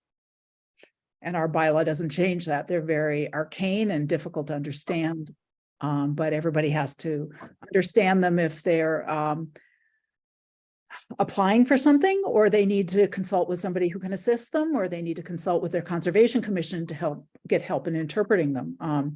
But those are kind of the options. They exist. Anyway, Susie Mosher. I am concerned with the manner that this current conservation board works in. In the past, the Conservation Commission has undertaken town projects, lowering the lake, lots and lots of permits, and they were able to do it in a way that consulted the Board of Health. It doesn't appear that the Board of Health was consulted before tonight when the regulation was drafted. I'm not sure. The past Conservation Commissions consulted the Select Board, the Highway Department, the Town Administrator. There was much more communication. It didn't feel like Lone Rangers. It didn't feel alienated. And in all that conversation, people were able to work out solutions that worked for the town and for the individuals. This Conservation Commission has had to, in their minds, issue enforcement orders and violation orders when I believe the previous commissions would have had a conversation that worked it out. There are, one member's been on for 4 years, but most of the members have been on for 3 or less. I believe there's a learning curve, and I don't believe that this commission has consulted very well with past members of Conservation Commission, which is often how 30 seconds. How you learn how to run a commission. I'm concerned with the process that this commission uses, not the details. And I hope that you begin to consult with other town boards to work together. Thank you.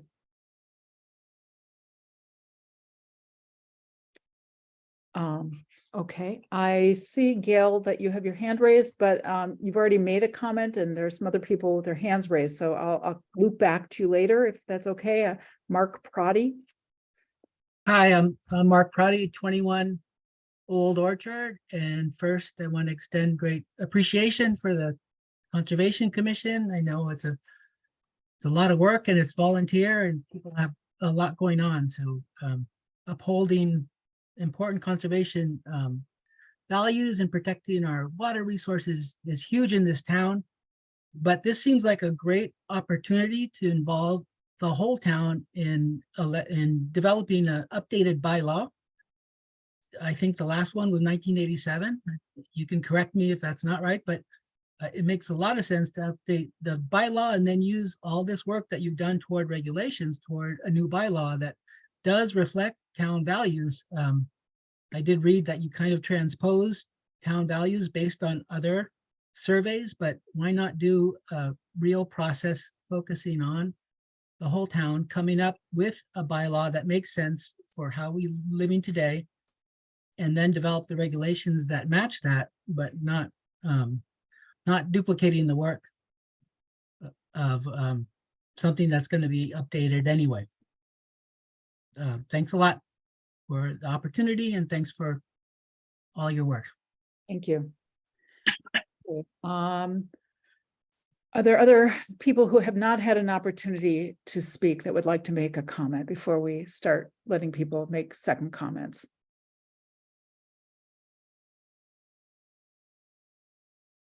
Anybody?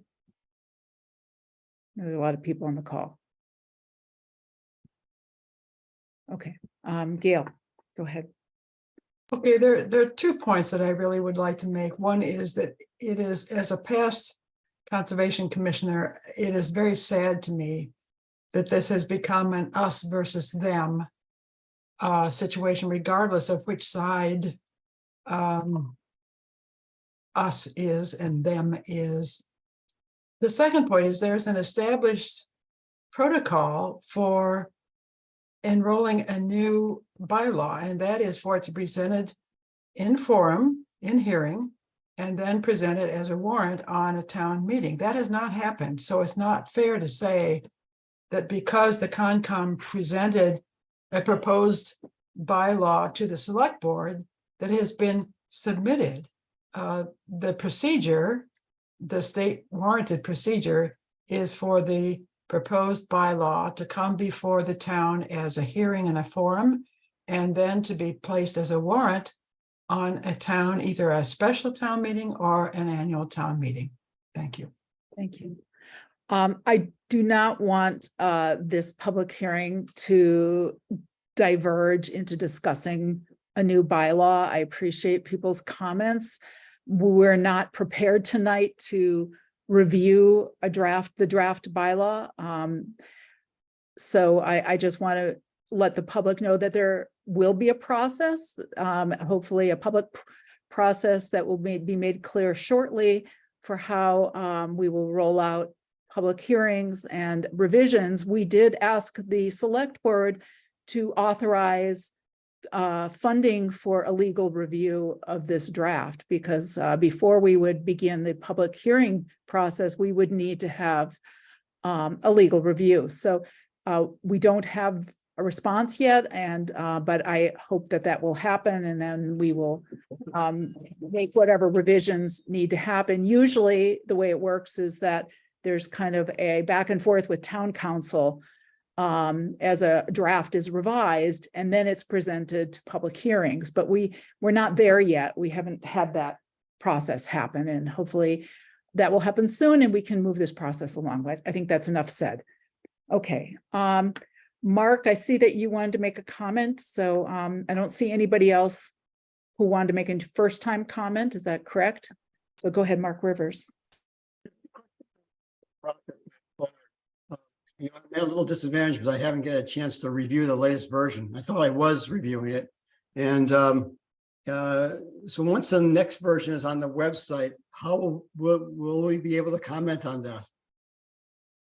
We had voted to close the public comments tomorrow, unless we make a different decision. The draft regulations, the revisions are not substantive, as I mentioned. These are minor.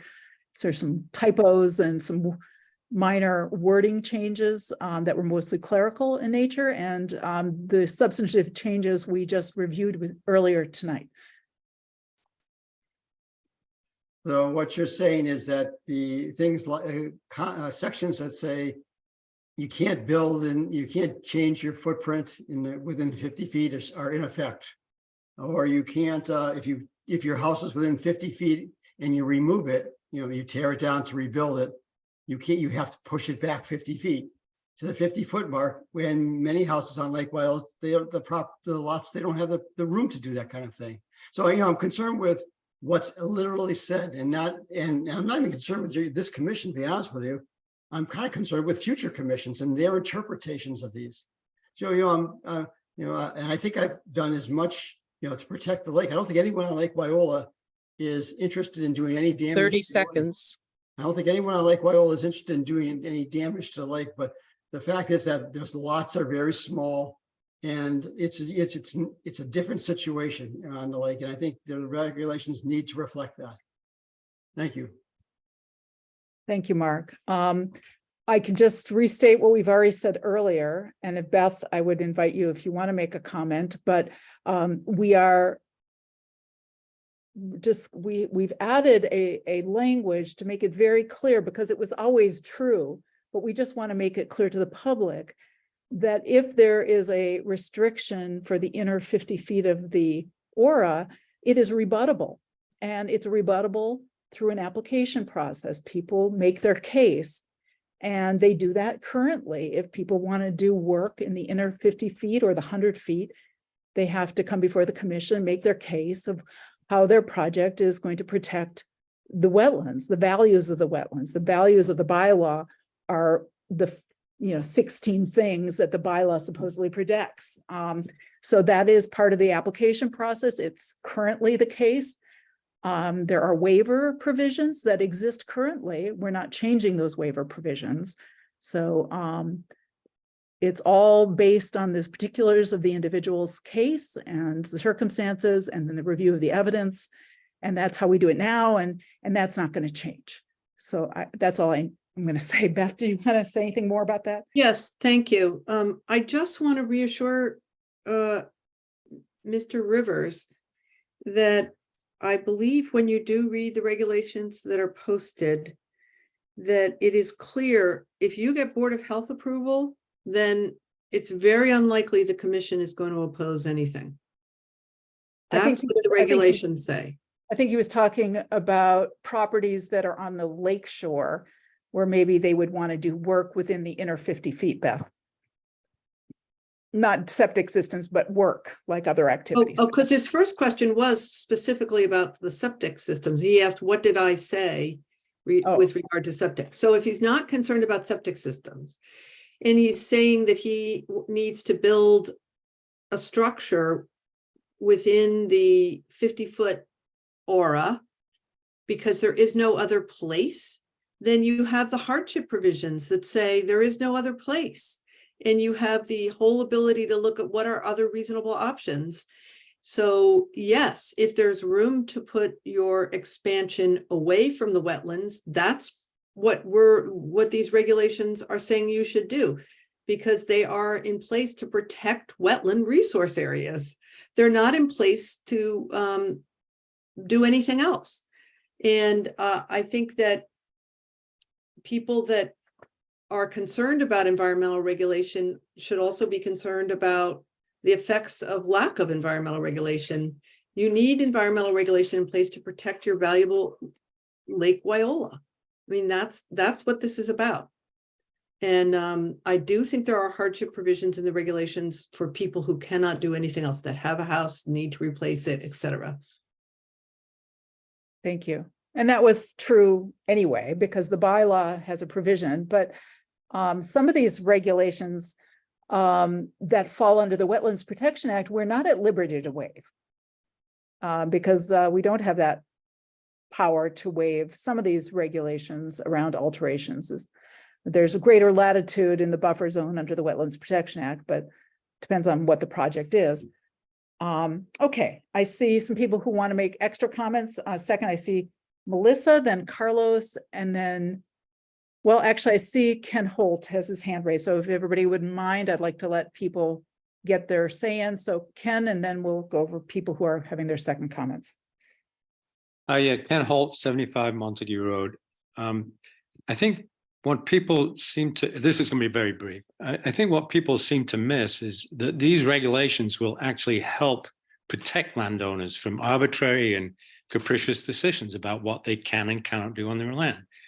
And it will provide guidelines for them in order to help them plan the use of their land. For me, this helps the landowner just as much as it helps the commission to clarify what is allowable and what's not allowable. That's all I have. Okay, thank you.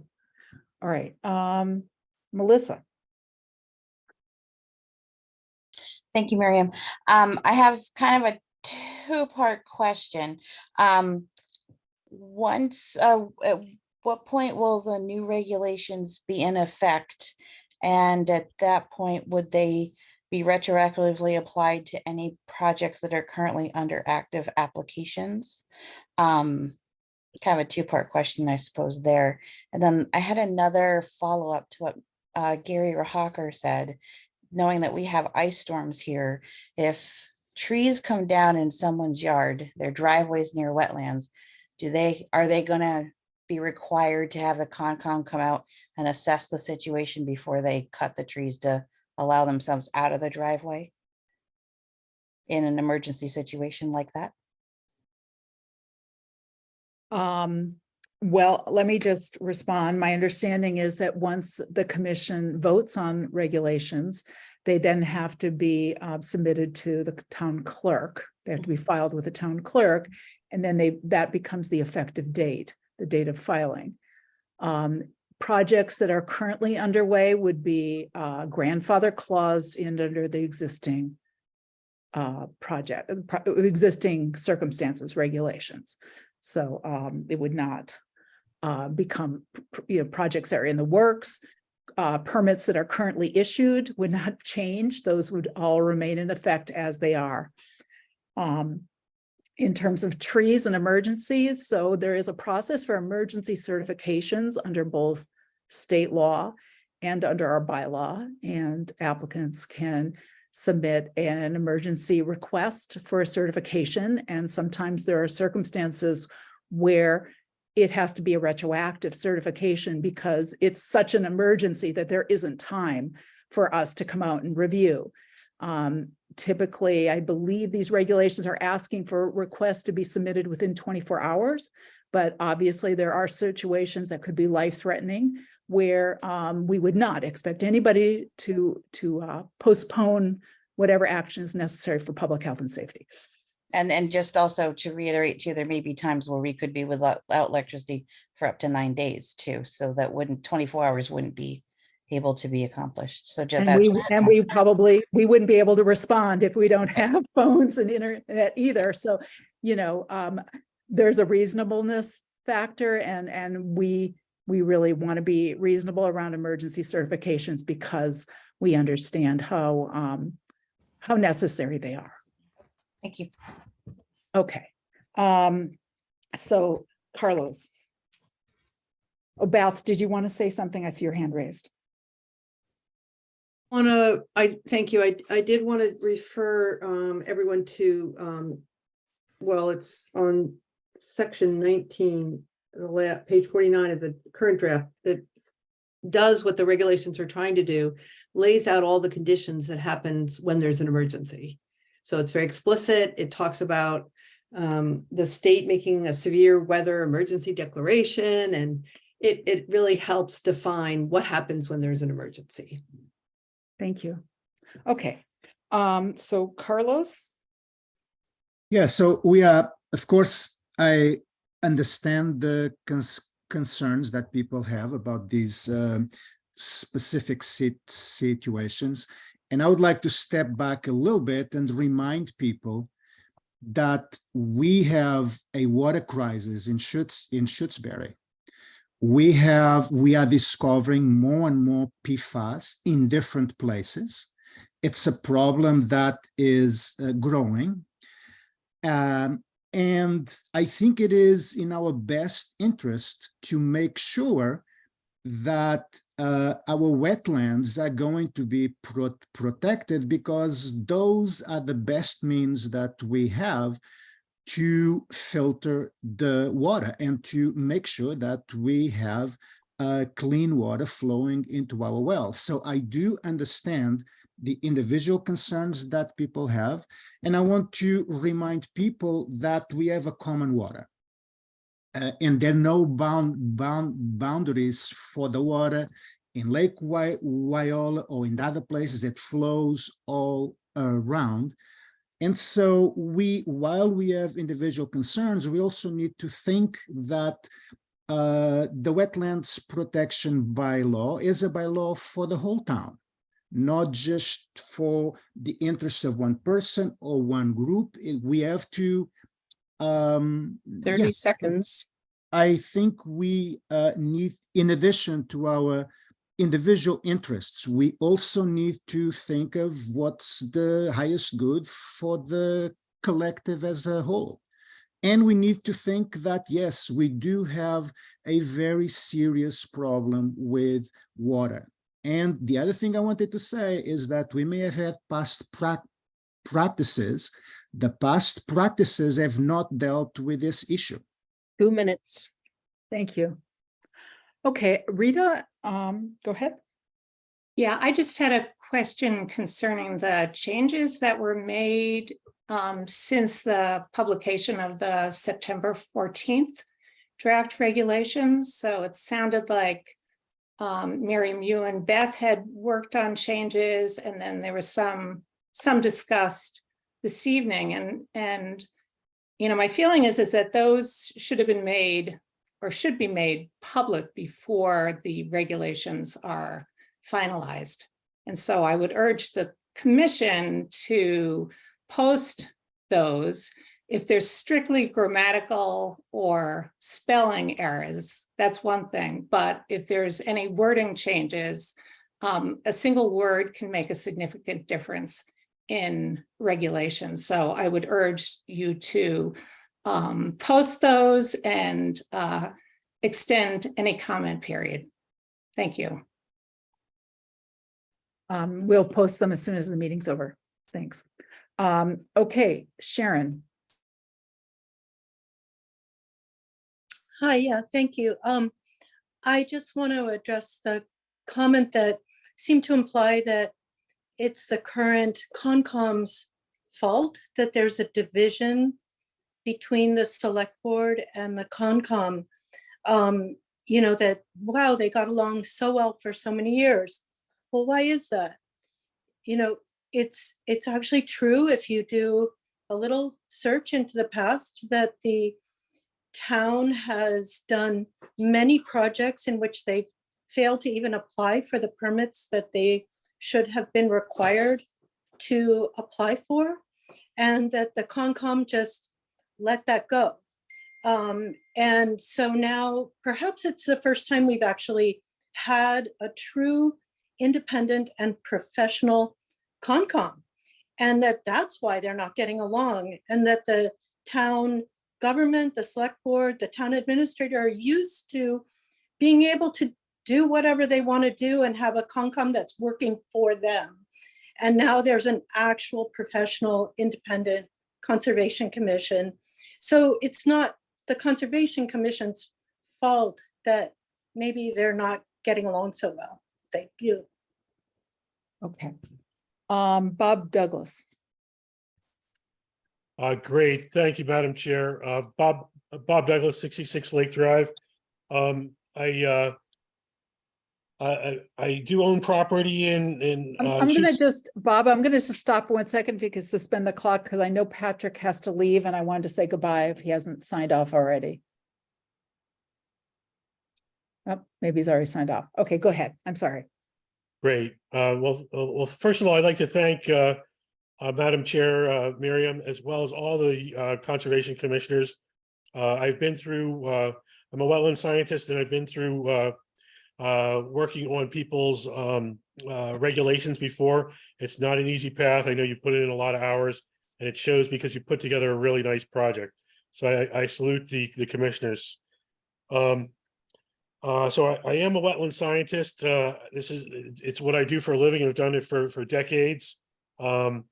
I have worked on several bylaws before, working on structuring the bylaw for the town of Wilmington. And I'm currently engaged in wetland regulations in the town of Andover, Massachusetts. I have worked in several towns, including a recent notice of intent that I did in the town of Shutesbury. Full disclosure, as a wetland scientist, I'm familiar with both Pat Garner as well as Greg McGregor.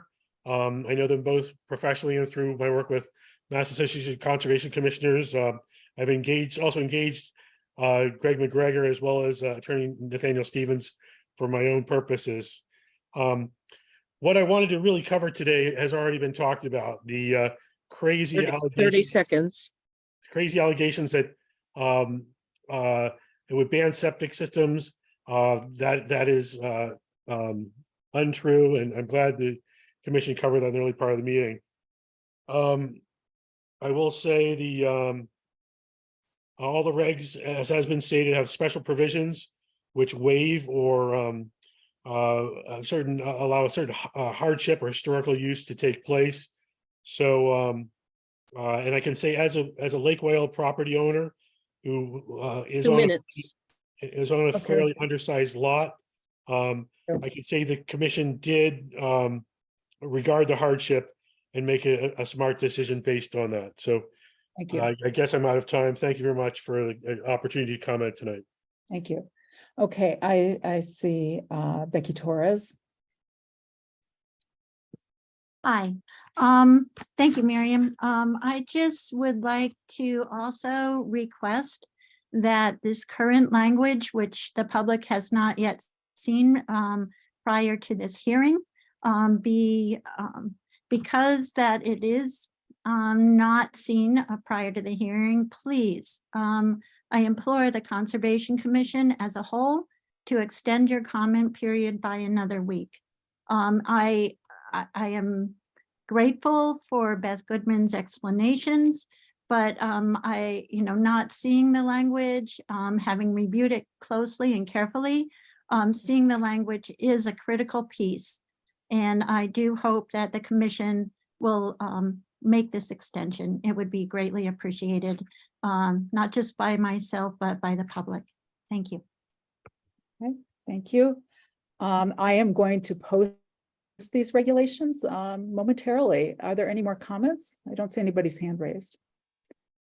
If people would like to hold off, and I can upload them. And okay, I see Janice and then David Buchanan. Okay, so yes, I would agree. Janice, you're not held to a 2 minute. Okay, limit I'll 'cause try you're to anyway, though. You're a consultant, so. But I do agree that I think people should have a chance to look at the revised language, and hopefully that will calm some of their concerns. So I think it'd be a good thing to allow a little more time for that. Otherwise, I just wanted to say, I think that one thing that maybe some people in the select board are missing is that the town is in legal jeopardy right now with the present minimal regulations that exist. And if someone wanted to, they could take the town to court for being arbitrary and capricious because there's so little about process and definitions in the present regs. And perhaps what you should do is ask Attorney McGregor to look at the present regs and to give an opinion on that. I think you'd find that it's much worse than the information that he's provided about the draft ones. And I think what the commission is trying to do is they're trying to help the town. They realize there's a situation here where the intermittent streams isn't described, the aura isn't really described. There's a lot of information that should be in the regulations and isn't. And by not having it, we're really in trouble right now. And the quickest way to relieve that is to provide bylaw regulations that will help the process for the present bylaw and give you time. The new bylaw can't happen until town meeting. That's months and months away. So I think that it's important that we're already in trouble because the regs are insufficient. And this is an attempt to improve that situation. That's all. Thank you. Thank you. Hey, I see David. Thank you, Miriam, and just want to express my appreciation as well for all the work of the Concom over the last many months on this issue. I just wanted to say I grew up in a town where the town actually didn't adhere to its own regulations and didn't have sufficient regulations in place to the point where it actually wound up polluting its own reservoir, drinking water. And I'm concerned that as a property owner, a taxpayer here in town, that we're slipping toward the edge of doing that here in Shutesbury as well. And I'm particularly concerned by the pattern of behavior by the select board over the last series of months of obstruction and delay And, even making the case that we actually don't need regulations when it's very clear, as was just stated by Janice and many others here, that it's very clear we need regulations exactly to protect the town from any legal challenges. So it seems outrageous that the select board would be making that case, and that they would be aligning themselves with people who are clearly aligned with certain power structures in town that have a vested interest in not having bylaws in this town and not having regulations. So I'm particularly concerned about that. And I'd just like to remind our elected officials on the select board and otherwise that you represent all of us. It's not just particular few who live around Lake Wyola or somewhere else. You represent all of us. 30 seconds. Here to represent and secure the safety and the health and well-being of all residents. And by not having regulations in place, you are putting that in severe jeopardy. Thank you. Thank you. Okay, Charlene, go ahead, Charlene, and then Penny, and then Rita. I just wanted a point of clarification for governance. Your select board is elected, which means the people in the town decide who is best available and ready to run the town. So I believe the Conservation Commission, correct me if I'm wrong, you're appointed. Carlos seemed to think you were elected, but I believe you're appointed. And their job as select board is to have an overview of the whole town and to make sure one thing is to be legally sound. And I think people were worried with the regulations that when you saw throughout a lot of the McGregor report, legal this, legal that, this is illegal, it worries people because nobody wants lawsuits in a town. And I feel grateful that the select board have looked at that, and they're carefully knowing that when the regulations become final, they will be sound regulations. I don't think anyone doesn't want regulations. I would like regulations. My worry is if they're so restrictive, is it going to cost taxpayers money?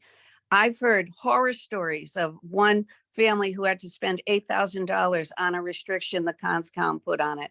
Another family that spent $20,000. I don't know if everyone has free money to throw around like that, but that's very concerning. But if these 30 regulations seconds. can really make it easier for people and not cost us a lot more money, I'm all for it. But I'm grateful the select board are overseeing what's going on, and it is their job. They are the governing body of the town. CONSCOM is not. You are part of the governing that they oversee. Thank you. Okay, Penny Kim. You're muted, Penny. Well, that's a first. I just wanted to say, while everyone's thanking each other for the hard work that's been done, I was a little bit unhappy to hear the suggestion that past CONSCOMs have not been as professional as this one. I've been here 60 years, and I want to say that the people who came before and who served on the Conservation Commission have done amazing work. And I think that the appreciation goes back through the years. It's not everyone's favorite commission because they have regulations to uphold, but I want to correct the impression that they have not done a great job, because I have watched it, I have seen it, and I thank them. Thank you. Okay. Rita? And I would like to correct the impression or the statement that was made that the select board hasn't wanted regulations or hasn't wanted a bylaw. That is not accurate. And you can go back and look at our minutes, look at recordings of our meetings. We wanted regulations that we felt were legally defensible, and our counsel advised us that the original draft had major problems. So I want to correct the record here. And if anybody has any questions, please go back and look at select board meetings. Thank you. Thank you. All right, Sharon.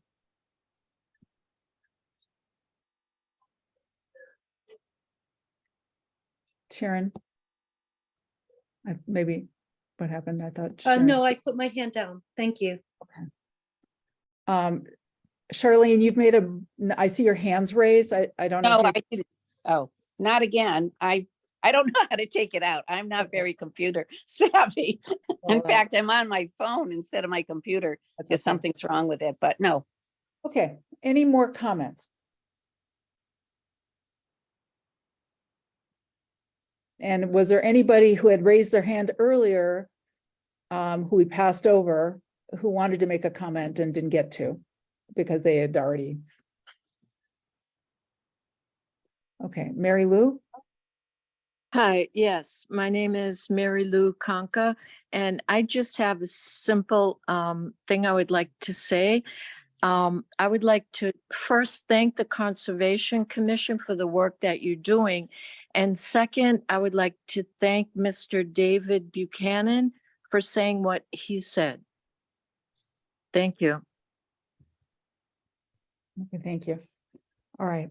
Are we ready to close the hearing then? I'm not, I want to make sure, Beth hasn't come back. Let me see if Beth is going to be able to return, because I don't want to close the hearing without her being back, if she's going to come back. So hang on one sec. Is there anybody else who wanted to make a comment? Mary Lou, your hand's still raised. Okay, Ken Holt, I see. Yeah, I would,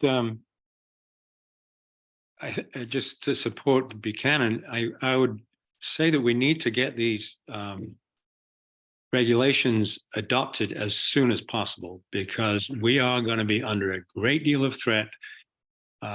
With or without regulations, we will be sued. And with regulations, we will have a much better chance of succeeding in those suits. Okay. Thank you. All right. Sharon? Thanks, yeah. I just want to clarify, like hearing some of the comments of different people, this idea that the select board was elected and the Concom was appointed and therefore that the select board is over the Concom, I think is a really distorted view of how things are. Like the Supreme Court is appointed, but it's not less than the executive branch of government, and it's kind of similar here. And so perhaps it's that misconception. And I also want to say, I have also appreciated Concoms of the past and have felt like they've done a wonderful job, but they've also perhaps had a view that they were working for the town government, and that sense of being under the elected officials as opposed to beside them was influencing them. So I didn't mean to at all insult the past Concoms in any way. But I think that what's more accurate is that these are kind of two different branches of government with their own jurisdictions. So I just wanted to clarify that. Thank you. Okay, Tracy? Yes, thank you, Miriam. So I think that because it was brought up again in regards to the hiring of attorneys, the Conservation Commission had been asking for funding to have the regulations reviewed by a lawyer because the town council recused herself because she owns property here at Lake Wyola. The select board would not give that until August, at which time they gave the Conservation Commission 5 hours in total, including this meeting. And they had already hired Attorney McGregor. So that doesn't fit what Rita just had to say. And I think it's important that that be clarified, because there does feel like there is something going on with the select board in relationship to these regulations. Oh my God. Please mute yourself. I'm all set. Thank you. Yeah. Oops. I'm sorry, I was trying to. Okay, thank you. Were there any other comments? I see Becky Torres.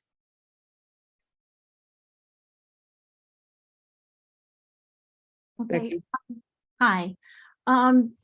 I think this is not the place to figure out issues about lawyers. And but I do want to note that there's been a number of statements where people do not have the facts. I appreciate Amanda Alex making sure she has the facts on most things she speaks about. But I do, again, just want to comment, Miriam, that as the moderator, you're taking all the comments and I appreciate that. But at some point, it'll be important to correct the record on a number of statements that were made here tonight. Thank you. Thank you. I would like to make a comment that we are going to be wrapping up soon. And I don't think that this public hearing is the appropriate forum to talk about the select board, and some of these other matters that aren't specific to these regulations. So I, understand that this is a public hearing, and I do not want to be censoring people and telling them what they can or can't say during the public comment period, but we are trying to stay focused on what our charge is tonight, and I think that is the most constructive process. It is. I have not heard back from Beth. And hold on one sec. So, commissioners, does it feel like we have reached a point tonight where the public comments, we're ready to wrap up soon? I do want to have a conversation with the commission tonight before we close this hearing about our next steps while Beth Goodman is here. So we're not going to suddenly close this hearing. I want to have a conversation, but are we getting close to the end? Is that everybody's feeling? Yes. Okay. So there's been a request for us to extend the public comment period. I think that's a reasonable request. I would like to propose that we continue the public comment period for another week, and then schedule a meeting next week for the deliberations of these regulations. I'd like to ensure that we do it on a Wednesday night or a night that Janice is available as our consultant. We will not have Attorney Goodman available to us after tonight. The scope of the agreement for her services does not include any further consultation beyond tonight. So we'll be on our own, making the best decisions that we can with the circumstances. So if we have questions for Beth tonight, I think that we should be asking them and making sure we take full advantage of having a legal counsel at our disposal tonight. Well, I appreciate all of the hard work Beth has done to help us with drafting this, but I think we've been pretty clear and I don't have any further questions for her. Scott and Robin?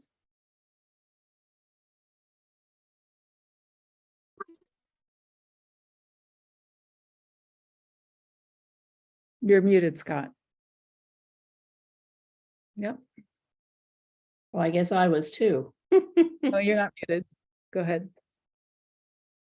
Robin? Oh, I agree with what Mary just said, like totally. Okay. Scott, did you have anything you want to say? You got a problem with your, what? Well, we want you to be able to participate. Do you want to call in? I mean, I feel like we need to have. Can you use the comment? The no, the chat is, the chat's Yeah. disabled. Scott, want to try to sign back out and sign back in? I don't know. Give him a minute. According to this, he's not muted, so Yeah, it maybe must be I think something turned off on his computer, maybe. your microphone. Maybe he can send you a text, Miriam, and you can read it. Well, he's you can text me, Scott, if you need to. Give him a sec. So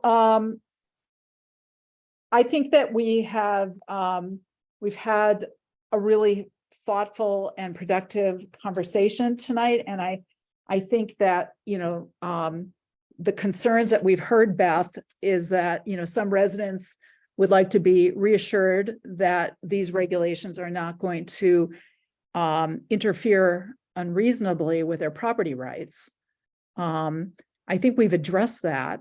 I'm not sure what more we can say or what more we can ask of you to clarify that. If there's something you feel like you haven't said that might be instructive, I think that would be helpful. Sure. A couple things. The bylaw exists right now. So the regulations are subject to the bylaw. They cannot, as Mr. McGregor stated in his comments, the regulations cannot add to the authority of the commission. So as to the concern of people that these are going to further complicate or expand the jurisdiction or result in bans, I don't think any of that is correct, because your limit of authority is the current law. What these regulations do provide is more clarity and explanation and understanding to what currently exists in your law. Thank you. So that's a very important point, I think, to make. Yes. You're not going to be hurting any development more than you would right now with your existing bylaw. Thank you. And the second thing is, I'm not sure what happened with your question about the public comment period. Was that voted We'll on? get to that. We haven't made it. Okay, good. Yeah. I just didn't want that. No, we haven't forgotten. Okay. Before we get to that, I want to just make sure exhausted our probing of you for information. So one of the things that has been proposed is, we've talked about this at previous hearings, and we talked about this at the last hearing, and you testified about it, but just for the record and for the benefit of people who are here tonight who didn't hear you last time, we discussed, and maybe you can comment on this, what would be, what is our statutory obligation? We are mandated by this law that is on the books to exercise jurisdiction as defined by this bylaw. We don't have, you've advised us that we do not have the legal authority to ignore that bylaw, to put it on a shelf, to stop issuing permits under it. The bylaw specifically has requirements for performance standards for us to use, which we do not currently possess because our regulations have no performance standards. So we are currently in this quandary every time we issue a permit, and we know this, and we're trying to do our due diligence to be responsible public officials to remedy this situation expeditiously. To pass a new bylaw is going to take a few months at the best, even if there was a special town meeting. It would still have to be reviewed by the Attorney General's office before it would go into effect. And my understanding is right now it's several months before those reviews are coming back because they're short-staffed in the AGO. If we wait till annual town meeting in May or June, then we're pushing that date even further back. And we get permit applications every week. We're issuing permits every month. And we would have to be making decisions for many months about permits without clarity if we don't pass these regulations or some version of them. Is that your understanding, Beth? I mean, can you opine on that a little bit more? Here's Beth. Yes, I agree with you completely. And I thought that Janice made that case very strongly that the Beth is back. Yes. Beth is back. Good. Beth Wilson. That's back. The efficacy of the regulations are that you have a current bylaw and you need to act on it now. And so the regulations will be helpful. Thank I you. don't think that they expose the town to additional liability because you cannot exceed the authority you already have in the bylaw. And I think that the changes that you've listened to people comment and that the changes you make provide additional clarity in that regard. So I know in environmental law generally that there is always the balance and the tension between unregulated work that is easy to do and cheap and doesn't have, cost someone mitigation and the general benefit that everyone gets in a town where environmental protection exists. So you're required to do it anyway. And I have seen the DEP appeal permits from towns where they think the Conservation Commission is too lax. And then applicants have to go through an appeal process where it can take more time to get an answer for their development questions. And they have to deal with more experts who are paid state employees who can be very picky. I've had that with my own clients trying to do projects that appealed through superseding orders. So, which is better, a superseding order from DEP because you're not enforcing your requirements, or a conservation commission that knows what it's doing and is employing proper scientific advice to get good standards. I'm going to go with the science and good standards that your local commission is enforcing. And I have one more point, and that is, I know that my time was limited by the Board of Selectmen to 5 hours, but if there is some pressing question that your commission runs into, I will, of course, respond to you as needed. So I just don't want everyone to think that I don't know that we have any authorization to ask you any. Oh, looks like Beth, you just froze. Are you there, Beth? Yes, I think I'm here. Yeah, I don't think we have any authorization after tonight to speak with you unless we get direct authorization from the select board or town administrator. That's the policy. So I would imagine after tonight that means this agreement is completed. I do see somebody has raised their hand who didn't have a comment before. I can't make out the name. It's GJ DeVito. Do you want to make a comment? I would. I actually have a question. Could you give your name, please? Hi, I'm Guy DeVito. I'm at 73 Montague Road here in Shutesbury. Thank you. You're welcome. I have a question for Elizabeth Goodman, if she would. I've heard reference to the town being sued, and I wondered if she could expound on what the town's being sued for and who's suing us, and any other information that you might have on that topic. So I'll just respond because Attorney Goodman would not be in a position to comment on that. She's not representing the town. I think that this may be a reference. I'm not sure what you're referring to, whose comment, but there is a lawsuit pending with the planning board, but that doesn't involve us.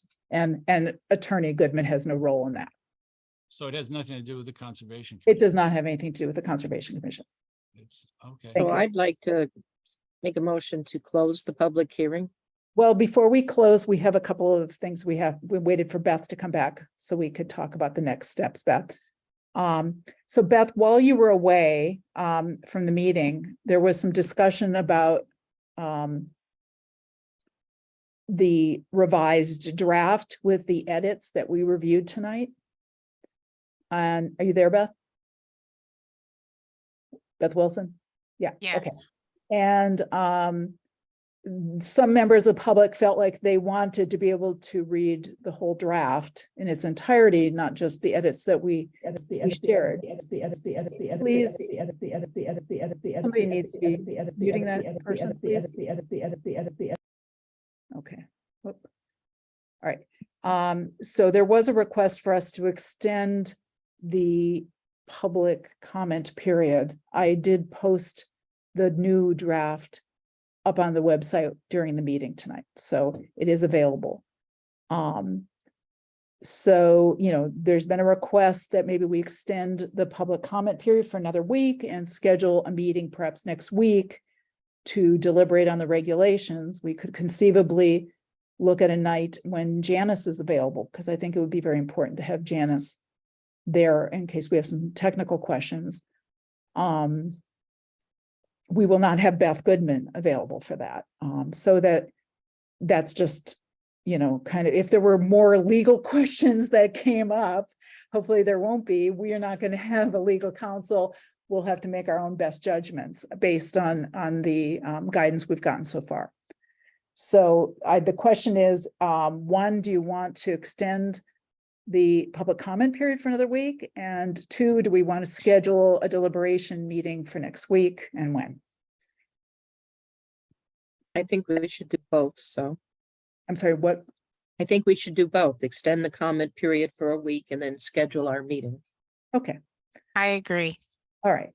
So could we meet next Wednesday night? Let's see. Which is the 3rd or the 4th? The 4th. That works for me. It works for me. Wouldn't you have to wait till after the comment period's closed? When will your comment period be? Well, it depends. I mean, we could close the comment period on Tuesday night, and that would give us time to read any further comments.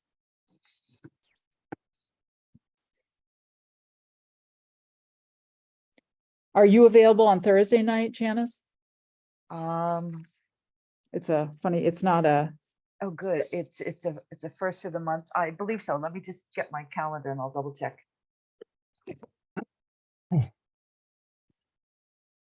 Either night works for me.